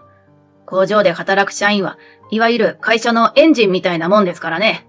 それを罵るような奴がうちの社員にいたとは。そう言って上司は姉たちに背を向けた。すると、それを見ていた新郎の会社の社員たちもあたふたと帰り支度を始めた。想定外の事態に姉は、皆さん待って、帰らないで、ご祝儀だけでも、と叫んでいる。じゃあ、お姉ちゃん、結婚おめでとう。私たちはこれで失礼するね。こうして私たち夫婦も式には参加せず帰ることにした。そして姉たちの結婚式はどうなったのかというと、披露宴は寂しいものとなり、お祝いどころか葬儀のようだったそうだ。そして義兄は会社の部署異動で花形だった営業職から工場で働く社員の下働きをする部署に異動になったそう。すると T 大卒の義兄はプライドが傷ついたようで、異動後すぐに会社を辞めた。おそらく T 大卒という学歴を武器に転職を考えていたのだろう。しかし、披露宴には T 大卒の知人がかなり列席していたようで、あの失礼な態度が笑い話としてかなり広まり、その結果、転職先どころか家に引きこもるようになったそうだ。そして、高学歴の夫の稼ぎを当てにして、派遣の仕事を辞めていた姉の生活は一変することになった。新婚生活のためにとタワーマンションをローンで購入し、いろいろなブランド物のインテリアもカード払いにしていたのだ。夫婦ともども職を失って、当然ローンを払えるわけがない。エリート揃いと聞いていた義兄の実家も、結婚式での一件で恥をかかされたとして疎遠になり、頼ることもできない。結果、タワーマンションを安値で売り払い、住宅ローンの多額の残金を抱えたまま、現在は安いアパートで暮らしている。姉は実家に資金援助を求めてきたが、両親は私たち夫婦に失礼な態度を取ったことを許しておらず、二つ返事で拒否した。姉たちは人生の幸せの絶頂からどん底に突き落とされたのだ。姉は引きこもりの夫に代わって生活費を工面しなければならなくなり、今やアパート近くの町工場の重労働に携わっているようだ。一度様子を見に行ったが、あのド派手な化粧は影を潜め、今はその気力もないらしい。現場の先輩らしき人物に、こんな作業もできないのか、とどやされる姿が哀れだった。1年後、私たち夫婦に可愛い男の子が生まれた。両親も初孫の誕生を喜んでくれた。夫は相変わらず社長業務の傍ら、工場現場で忙しそうだが、時間がある時には子供の面倒をよく見てくれる。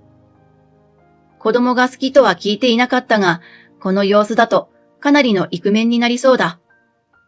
そして家族が増えたこと以外にも私の身の回りで大きな変化があった。実は夫の食品工場で生産している製品が品質も味もいいということで、外国で人気が出てきたといい、これを機に海外進出することになった。そして私たち家族は今シンガポールに来ている。毎日品質管理のために工場に通っていたほどの夫だ。初の海外進出とあって、夫は自分の目でしっかり確認したいと現地に赴いたのだ。そして、そんな初の海外工場を任されたのは、勤続30年以上のベテラン社員。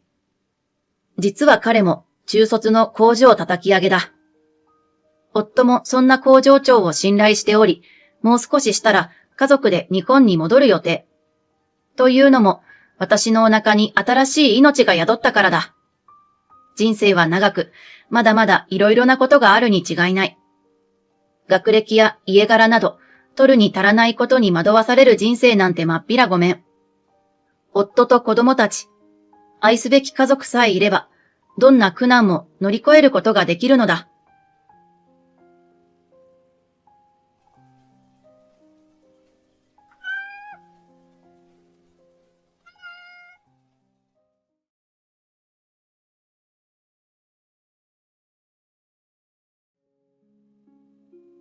My mother-in-law put a small plate of kimchi in front of me and said triumphantly, "I forgot. Don't think you can eat meat if you don't feed the cat that's messing around with Grandpa." The birthday party for my grandmother-in-law that my husband and I planned turned into a miserable party because of the evil Shito. All the relatives that Nakato invited without permission are on the devil's side. What should I do? I feel sorry for my grandmother-in-law, but I can't stay in a place like this. Should I just go home first? But an unexpected savior appeared. I'm Miho. I'm a 30-year-old housewife who works in an office. My husband Shigeru is 1 year older than me, 31. We've only been married for a year. Married life is fun and work is going well. We don't have children, but I'm relaxed and think that things will get better from now on. Shige and I went on trips, ate delicious food, and spent peaceful days together. There is only one person who casts a shadow over our happy days. Masao-san is 55 years old. She is my mother-in-law. I just said mother-in-law, but it would be more appropriate to call her mother-in-law. Shito lives with niece at Shigeru's parents' house. Shito has also been in the position of a daughter-in-law for many years. Shito is extremely strict with me. I'm really glad I don't live with her.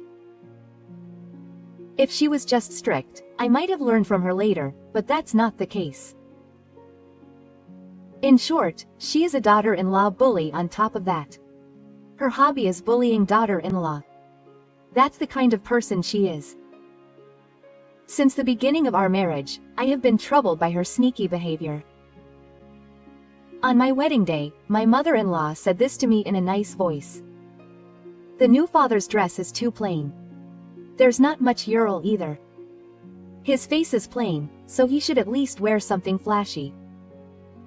It's the wedding dress that my parents chose for him. Despite that, I appeared in a flashy shinku dress and acted as if I was stealing the main role. During the ceremony, my parents read a letter to me, and my mother-in-law started crying, saying that she wanted to choose Shiga's bride.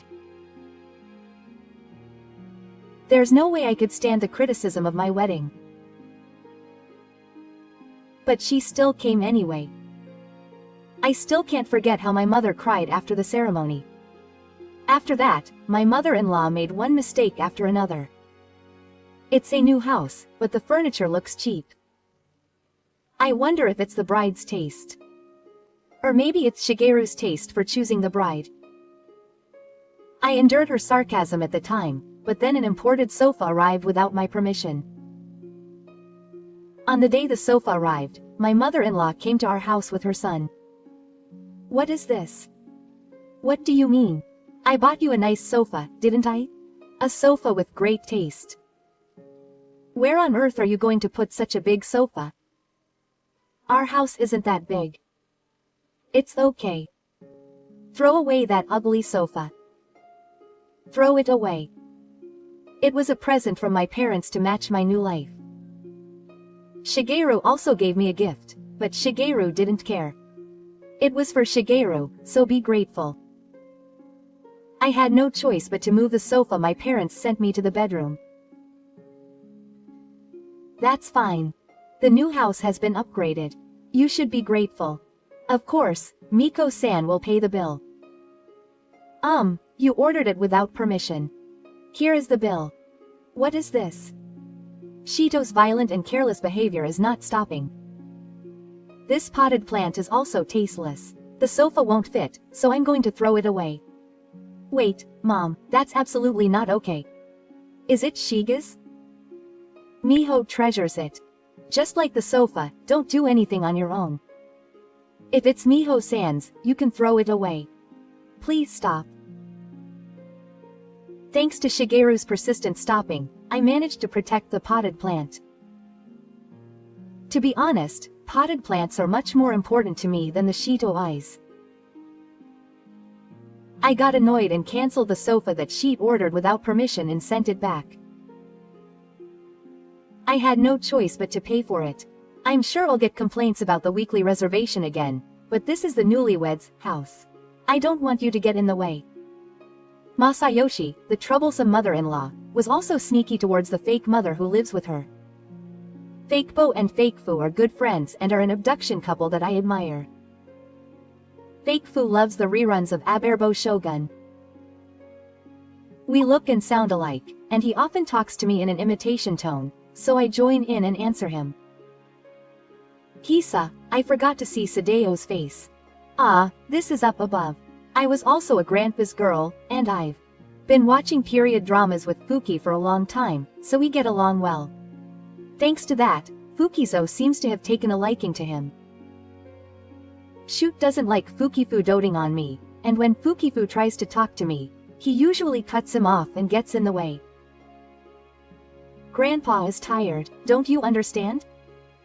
Fukifu answers in a practical way. Don't worry about it. I want to talk to Miho-chan. If it's not a bother, would you come again? Yes, he called out to me kindly. However, when I hear such exchanges, my mood gets worse. Not wanting to cause trouble for my beloved Fukibo, I gradually went to the Gimitsu house less and less, and I haven't been able to see Fukifu much recently. One time, the family reunion was on Valentine's Day, so I sent some homemade cookies to the nobleman, but he didn't even eat them, and my mother-in-law spat out, "Bring me something so strange," and threw all the cookies in the trash. She even said to the relatives, "What if an elderly person chokes on a cookie?" Miko-san really has no sense. Really. I wonder if she saw the news about an elderly person choking on a cookie. For some reason, my relatives agreed with my mother-in-law. When Shigeru said this, he gently took me out of the room and stayed with me until I finished talking, But the relatives' stories never stopped. I was always worried about what to do, and at that time, he even interfered with my work. It all started when I was promoted. Midway through, he started to tell Shigeru a lot. If a woman is too obsessed with her work, the family will fall apart. Make your daughter-in-law quit her job. Focus on making a baby. I seemed to be a little hesitant.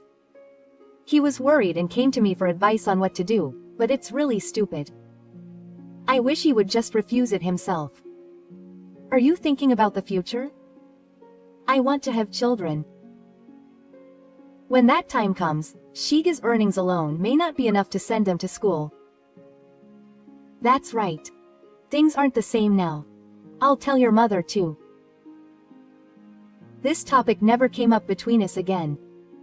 My mother-in-law seems to have been persistently telling Shigeru to quit his job, but Shigeru has no intention of quitting. When I told her not to talk about it, she started to show her pride to her relatives. Miho prioritizes her work and doesn't do any housework at all. She keeps my Shigeru at home and is cheeky despite being a daughter-in-law. Shito's interference continued. One morning when I went to work, I was called in by my boss. I'm sorry to say this, but someone who claims to be your mother called me and told me to delete your photo. I was asked to quit my job, but do you want to quit your job? That's not true. I'm very sorry. I'm not doing well with my husband's heart. So that's what it was. Well, I know you've had a lot going on, but don't bring your family matters into the workplace. This is practically a hindrance to business. I'll tell my mother again. I'm really sorry for causing trouble even to the company. I told her to get home and she called me right away. I hope it will be resolved like this, but I had a feeling that there will be more to come. Why don't we go for yakiniku this weekend to celebrate Grandma's birthday? On Monday, the beginning of the week, while preparing dinner, I suggested to Shiga. I had been interested in the high-end yakiniku restaurant Ano Notakumi that I saw on Gourmet. The manager of this restaurant that I saw on TV seems to be quite irregular, but he is full of energy.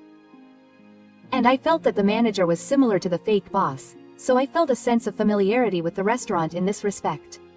Oh, that's nice. Grandma will be happy, and I'd like to see Grandpa again after a long time. I want to give him the souvenir from the other day, and I'll tell him about my trip. Shigeru said with a smile. It was a typical reaction from a grandpa-like guy like him. Last month, we went to Wakayama on a trip to visit places related to the Aberenbo Shogun, Yoshikawa Tokumu the cat, and bought a mountain of souvenirs. I hadn't told her yet that we had gone on a trip, so I decided to tell her as a surprise when we met at the birthday party. That's right, I'd like to show her some photos since we've already visited the Shogun's sacred places. When Miho talks, Grandpa gets excited. He'll probably talk about some old villain actors, so it'll be a long conversation. Shall we have a private room? I like him too. He has amazing stamina to be able to talk for so long. As we were having this conversation, I was looking forward to the weekend. If only my mother-in-law wasn't here, it would be great. I shouldn't say that, but there was something going on. It was the weekend, my grandmother's birthday. We arrived at Hano no Takumi a little later than planned. The interior of the restaurant had a luxurious Japanese-style interior, and the aroma stimulated my appetite. Shigeru told Shoot that it was a birthday celebration for his grandmother, and Shito, who is a show-off, got very excited about going to the Flame Artisan and called out to all his relatives. As a result, the birthday party that was supposed to be just for Yoshikazu and his grandmother-in-law turned into a big party with Shigeru's parents and over 10 relatives. It's not like it's a milestone for this year's fake mother or graduation. It's just a birthday party for family members, so why make it so big? It's a trap to take credit for our planning halfway through. The fake tribe was supposed to come too, but I can't see them. I was looking around when Shigeru finally came. What are you trying to do, making everyone wait? Shito came out of the private room. Of course, the target of his nasty remarks was me, his wife. She was wearing the same flashy red dress as at the ceremony, as if she was the main character. She always likes to stand out, but today she's especially motivated. Hello, Mom. I'm sorry the road is crowded. Did the grandmothers come with you? Yes, but Dad didn't. He said he hasn't been feeling well lately, so he's not sure if he can come. She hasn't come yet because she asked me to go first. Oh, are you not feeling well? Are you okay? I asked, worried. Fake Fu is 78 years old, but her hobbies are walking and exercise, and she is full of energy. She responds enthusiastically to my stories and talks about Aberenbo Shogun endlessly. I can't believe that such a person is not feeling well. Well, she's old, she's just weak. Anyway, you guys sit over there. Are you really okay, Mom? I'm fine. Today is Grandma's birthday party, so you don't need to be here. My mother-in-law's tone is cold. She doesn't seem worried. I exchanged looks with Shiga and sat at the table. The relatives gathered in a group and sat down. The yakiniku course was brought out, and everyone was excited about how delicious it was, but I had a bad feeling. The table was lined with low-grade wagyu beef, jagalbi, and a platter of meat, but in front of me was only a small plate of kimchi. My mother-in-law told me triumphantly. I forgot to feed the cat. A cat that gets mad at Grandpa, don't think you can eat meat like that. Oh, maybe it's just kimchi. That's enough for Miho. You're underestimating Grandma anyway. Grandpa likes you, after all. You said it was Grandma's birthday party, but you were after Grandpa, right? That's the kind of wife you are. What's that? I don't care. Enjoy the high-quality kimchi. It's high quality, but it's super spicy. It's hard to eat. Shito cut me off and laughed loudly, and the relatives started giggling. I was speechless. What cat food? There's no way a cat would eat super spicy food. No, that wasn't the reason to be angry. Shigeru stood up and picked up the super spicy food from my plate. Mom, what is this? Stop making Miho a horse. I'll eat this spicy food with you. Shigeru said, took a bite of the spicy food, and sat back down next to me. Wow, Miho, it's fine even if it's hot. I'll eat it.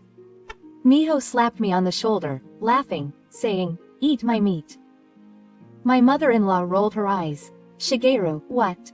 She raised her voice, saying, even you're trying to take the side of the shrine maiden, but Shigeru was calm, so it was only natural since he was her husband. It's because my mother is doing something strange. She glared at my mother-in-law, saying, do you think you can live here for free after doing something like this? And continued eating her kimchi. I felt a little relieved by Shigeru's attitude, but I felt my mother-in-law's gaze pierce me. My mother-in-law stood up even more. Look, Miho. It's you who talks to Grandpa and tires him out every time you see him. It's your fault that he's sick. That's why Grandpa didn't come today because he didn't want to see you, right? Mom, stop it. I know that Grandpa enjoys talking to Miho. Following Shigeru's example, I also took a bite of the kimchi from the hot pot. It was so spicy that I cried. Shigeru looked surprised and told me that I didn't have to eat it, but I couldn't lose. As the relatives' gazes pierced me and my face burned with frustration, my middle mother-in-law added insult to injury. Miho, your cooking has no taste, so you need to remember that this kind of taste is necessary. I feel sorry for Shigeru. He said with a grin that he was saying my cooking is better. Mom, Miho's cooking has no taste. Don't lie. I love Miho's cooking. I always say it's much better than Mom's cooking. Shigeru. You were just trying to insult me. Mom, calm down, he winked at me and picked up the kimchi with a cool face. Shigeru. You're making me your enemy. You just want to protect beauty. I'm fine even if mom gets angry. This person is surprisingly reliable. Miho, you can go home first. There's no point in staying with these people. That's right. I'm feeling really bad, so I'm going home. I'm sorry for interrupting your birthday celebration. But I can't stand it. I somehow managed to squeeze out a voice and stand up. Shito is still barking. I wonder what her wife is thinking. Going home in the middle of the night. Shrine maidens are really inconsiderate girls. Is having a hard time. The relatives who received it. That's right, I guess she grew up in that kind of family. Shigeru-kun is also being deceived by that. Shigeru took over the conversation. You are all the best wives to me. If you continue to insult my wife along with my mother, I will excuse myself. And as of today, I will cut off all ties with you all and will not be involved in anything related to the Kanken Socho, that's all. And he grabbed my hand. Shukuto was filled with anger. Shigeru, it's Grandma's birthday party.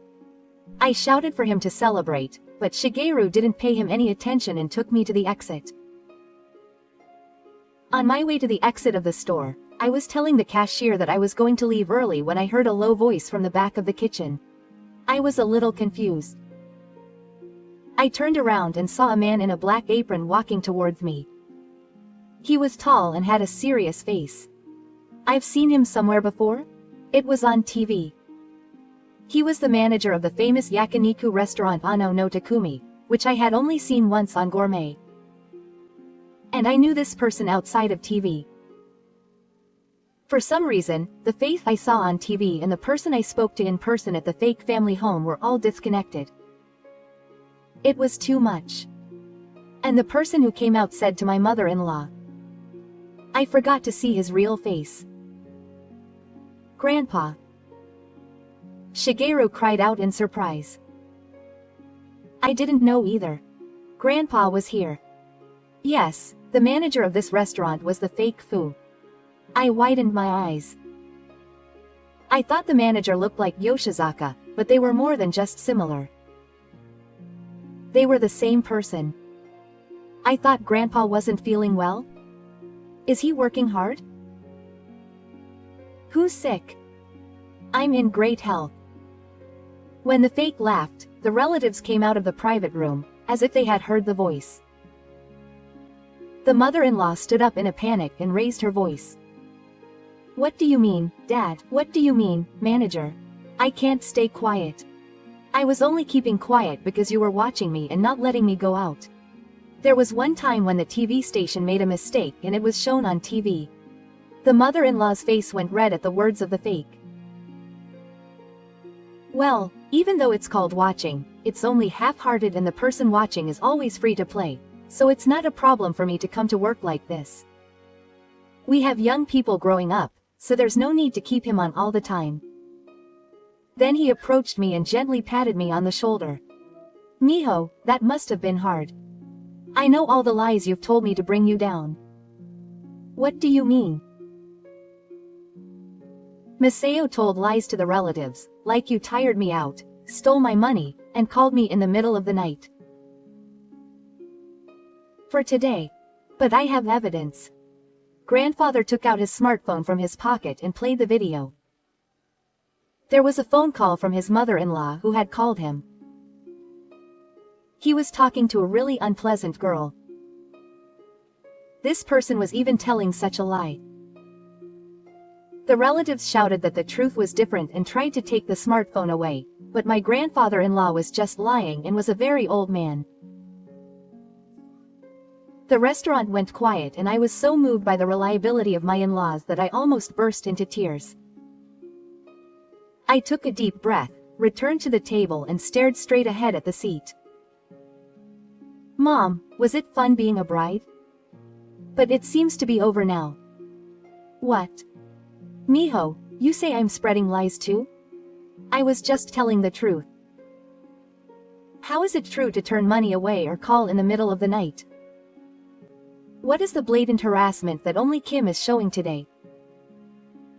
Mom, Miho is right. I know Miho wouldn't do that. I saw the evidence of my grandfather. I'm going to fight.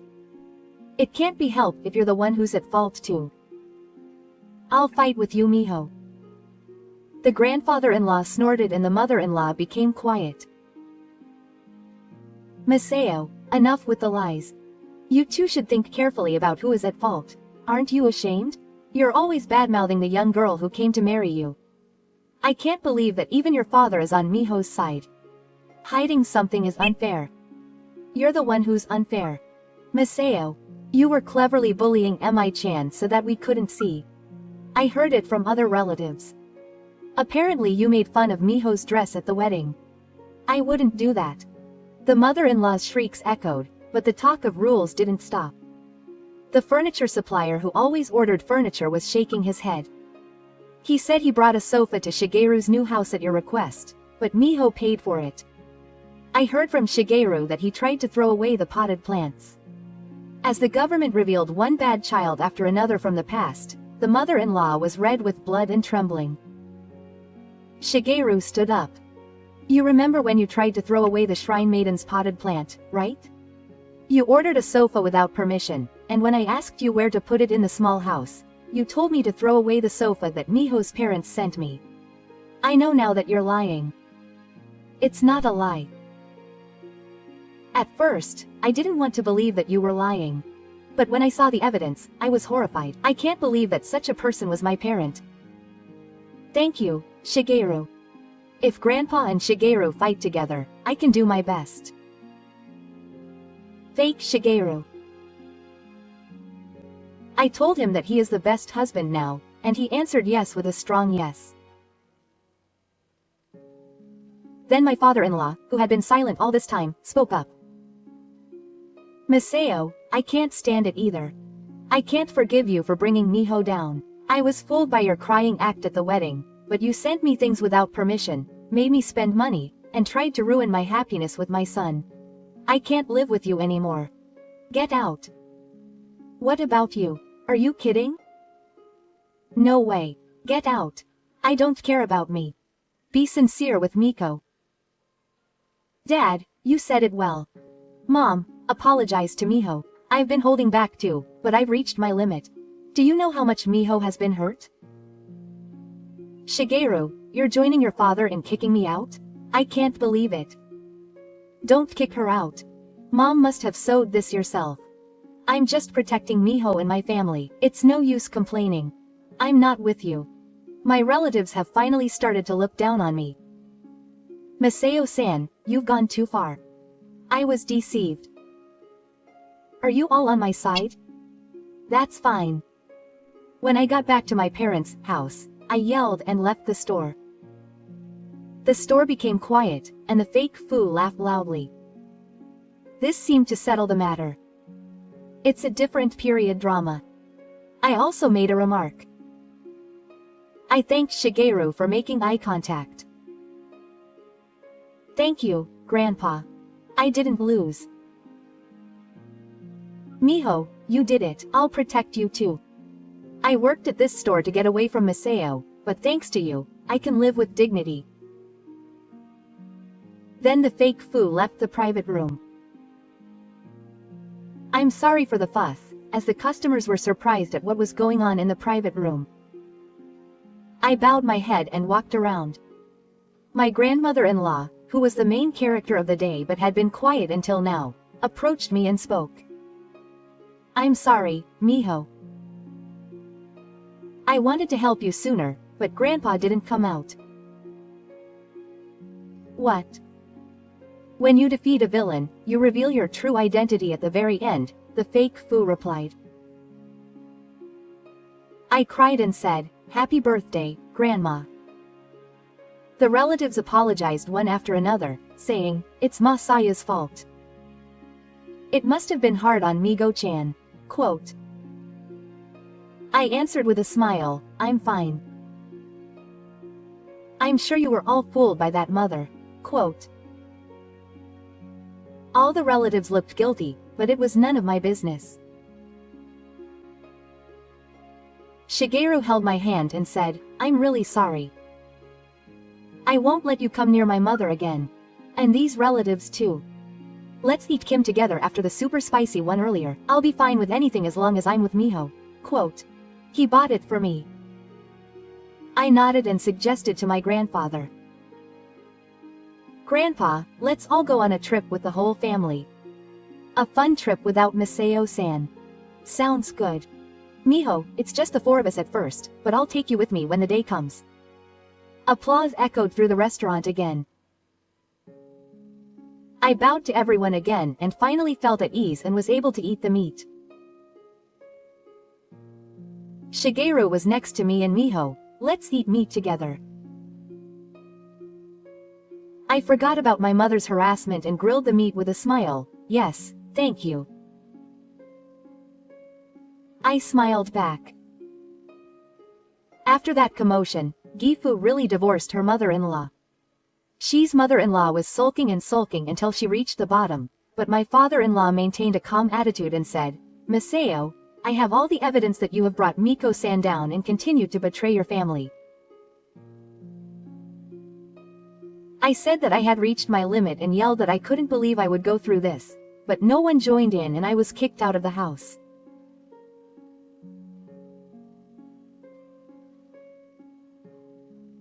Her appearance was a lie, and her relatives talked about her behind her back, saying that she was brought up by such a woman and that it was inconvenient. Nakato returned to her parents' house in anger, but she behaved as if she owned the place even at her parents' house, and said that she had a duty to support her, and refused to give her money. Her brother responded to her attitude by saying that her sister was causing trouble for the whole house. She coldly told him to leave, and her mother-in-law was forced to pack her things and was kicked out within a week. With nowhere to go, she had no choice but to start living alone in a rundown apartment. Contrary to her former high-class thinking, she was barely able to pay the rent. She started working part-time as a cashier at a supermarket, but her rude attitude led to a flood of complaints, and her colleagues began to avoid her, saying that it was the worst when she had the same shift as Masayoshi. One day, she tried to take some products from the sales floor without permission, but the manager stopped her, and she got angry and quit, saying that she couldn't accept being treated like that. She couldn't keep a job after that, and after just a few months, she became isolated. One rainy night, my mother-in-law rang our intercom, looking gaunt and thin. She had fallen over, and her flashy red clothes were covered in sweat, like a different person. Help me, Shigeru. My mother cried, saying she didn't know what to do, but Shigeru coldly told her through the monitor at the entrance. I don't know what to do next. What I'm saying now might be a lie. Mom, don't come here anymore. Shigeru, open this. I can't believe my son was such a cold child. I'm not cold. I'm doing it to protect my family. Even if you cry, I'm the same. I nodded, holding his hand next to me. It seems that Shito continued to wander around our house after that, but the neighbors reported him as a suspicious person and he was taken to the police.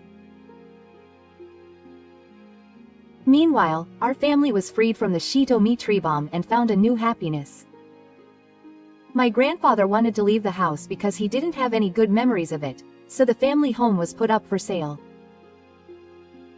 With the proceeds from the sale, we built a house for Gifurugi to live in, and we started living together in a spacious new home. Jisofu laughed and said that the house without Tadashio is full of air, and my father-in-law also said kind words to me again, saying that he was really glad that Miho-san was there. We all worked together as a family to move, put a big TV in the living room, and watched reruns of Aberbo Shogun every night and shared our thoughts with Gizoku. It's great to be able to talk to Grandpa Miho every day. If my mother had been here, things wouldn't have been like this. I'm happy every day. My dream has come true. Me too. I want to continue spending my time like this forever. Furthermore, when I found out I was pregnant, a ray of hope shone on my family. Shiga said, "Are you going to be my father?" "Thank you, Miko." I'll protect you more from now on, I'll hug you while crying, and Jisofu said, I'm looking forward to telling you about the shogun. His eyes lit up as he said it would be a long story. My mother-in-law said it was like a dream that I could become a grandfather, and she said she would make Miho-chan's baby clothes by hand, and immediately picked up the thread.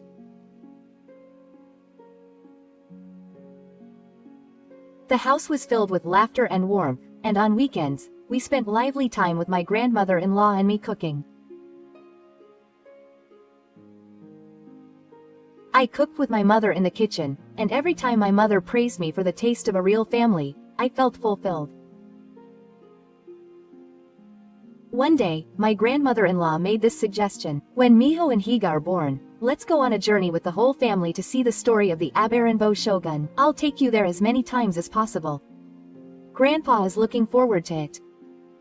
I want to tell the baby the story of the shogun. I want to show my child that I'm a proper father. I'll do my best with Koto. I'll have no regrets when I see my grandchild's face. The whole family looks to the future, and Yosen's shadow has completely disappeared.